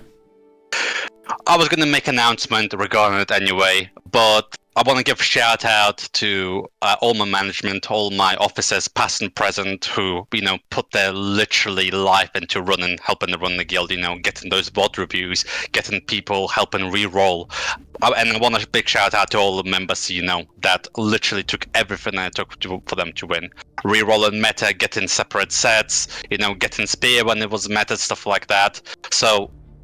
Yeah, second place is the first winner, as they say. But still, thank you very much for all of my boys and girls who put in the hard work. Absolutely. Well, excellent job in the tournament. I really appreciate you coming out, man. I'll go ahead and move you back down now. Good fights today. It didn't go your way, but you guys fought really hard. Yeah, big shout out to you Blue for organizers for us. Really, really fun and was really fantastic to see. Thank Absolutely, you. Have a good night. you homies. Yep, later, taters. Good night. Right on. I want to give a big shout out, guys. I don't run tournaments for dead guilds or for dead regions, guys. So here's the deal. The reason the EU tournament was such a great success and the NA tournament was such a great success, and the reason I'm looking at potentially running them again in even different formats and things like this, is because people came to sign up for the tournament. Above all else, I will put my own money on the line. That was the original plan with no sponsors. That was the original plan in the first place, to run it for both regions.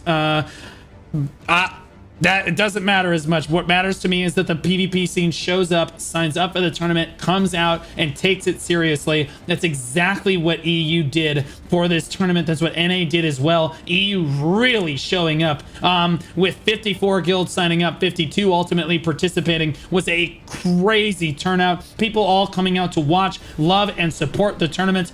Anything that you can do on social media to help spread the word on this or give word to AGS with how good of an experience that you had would be excellent for me and trying to run these tournaments in the future. Yes, I am looking at potentially running one for NA West. Yes, I'm looking at potentially running one for the Japanese server, potentially SA as well. The problem is, you have to understand how much this takes out of me, guys. This is hundreds of hours of time and effort that go into stuff like this. And while I'm at it, big shout out to my tournament director, who I couldn't do it without, is Lucy. So get some hearts for Lucy in the chat, who helped keep the productions rolling every single time. He's in the background basically setting up the fights, doing the coin flips, helping me handle HR issues and drama between guilds and stuff. People dropping out, people need to move matches around, stuff like this. Lucy is always there to kind of help. I really appreciated that. They mentioned before that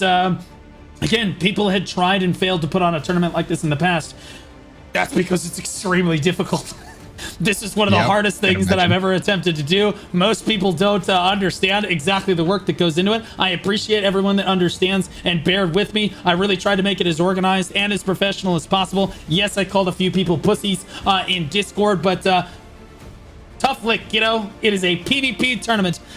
Deal with it. It is what it is. That being said, we try to be as professional and reasonable as possible and as fair to everyone as possible. I appreciate everyone's support. I want to give a big shout out to Shiku as well. Shiku, you did a tremendous job casting. I don't think you've ever co-casted in your life before, and you're relatively newer to content creation overall. Do you want to give a shout out to your channels, maybe explain what's going on and with that, and then like your experience with the tournament? What do you think? I mean, honestly, like before I even give a shout out to myself, I have to give a massive shout out to Blue Squadron. This tournament has been phenomenal. It has been a pleasure to obviously co-cast with Blue Squadron. It has even been a bigger pleasure to do the co-casting for this tournament, especially for the EU people. Overall, I do stream, as I mentioned before, a lot of Throne and Liberty. I do MMOs in general. I am new-ish to streaming indeed. I've been barely like over a year streaming. You can check me out on Twitch. You can check me out on YouTube as well. And I'll be actually streaming now as well. And you'll see me playing Throne tonight and maybe Blade and Neo Classic as well on the 25th. Once again, thank you so much for Blue Squadron for the tournament. Thank you for having me. And I hope you guys enjoyed it. Yeah, I really appreciate all the leadership cores that worked with me and Lucy in trying to put the tournament on. You guys signing up encourages me to run the tournament in the future. Remember, if I don't get signups for a tournament, it makes me feel like the scene just doesn't care about it. This shows me how much the EU scene cares about stuff like this. I'd love to run more stuff like this in the future as well. I appreciate all the love and support that I got for the tournament. I am going to throw it over to Shiku ultimately. I want to give one final shout out to the sponsors, Throny and Icon Digital. I'll do the commands right now. Guys, consider checking out Throny. It's the Alliance organization application you can use. It's absolutely fantastic. We've shown videos about it in every broadcast. Icon Digital, with their optimization performance application, has been tremendously helpful to players around the world, giving more FPS to everyone. And then their custom computer builds are literally the first rate, best in the business on that. Sin Nova winning grand finals for EU today. Huge congratulations to them. It's Hand of Unity in second. It's Disaster in third. Failure coming in at fourth place. None of them should be upset with the turnout today. They did a fantastic, exceptional job overall. Guys, I'm going to throw it over to Shiku. Shiku, I'm going to let you get your stream started. So make sure that that's rolling right now, right? It is rolling. Yeah, thank you so much once again. Yeah, I'll go ahead and throw you that right over there. From here, us here on the caster desk, and Lucy personally, thanks so much everybody for participating in the tournament. Even if all you did was watch from home or on YouTube, I appreciate each and every one of you. And good night.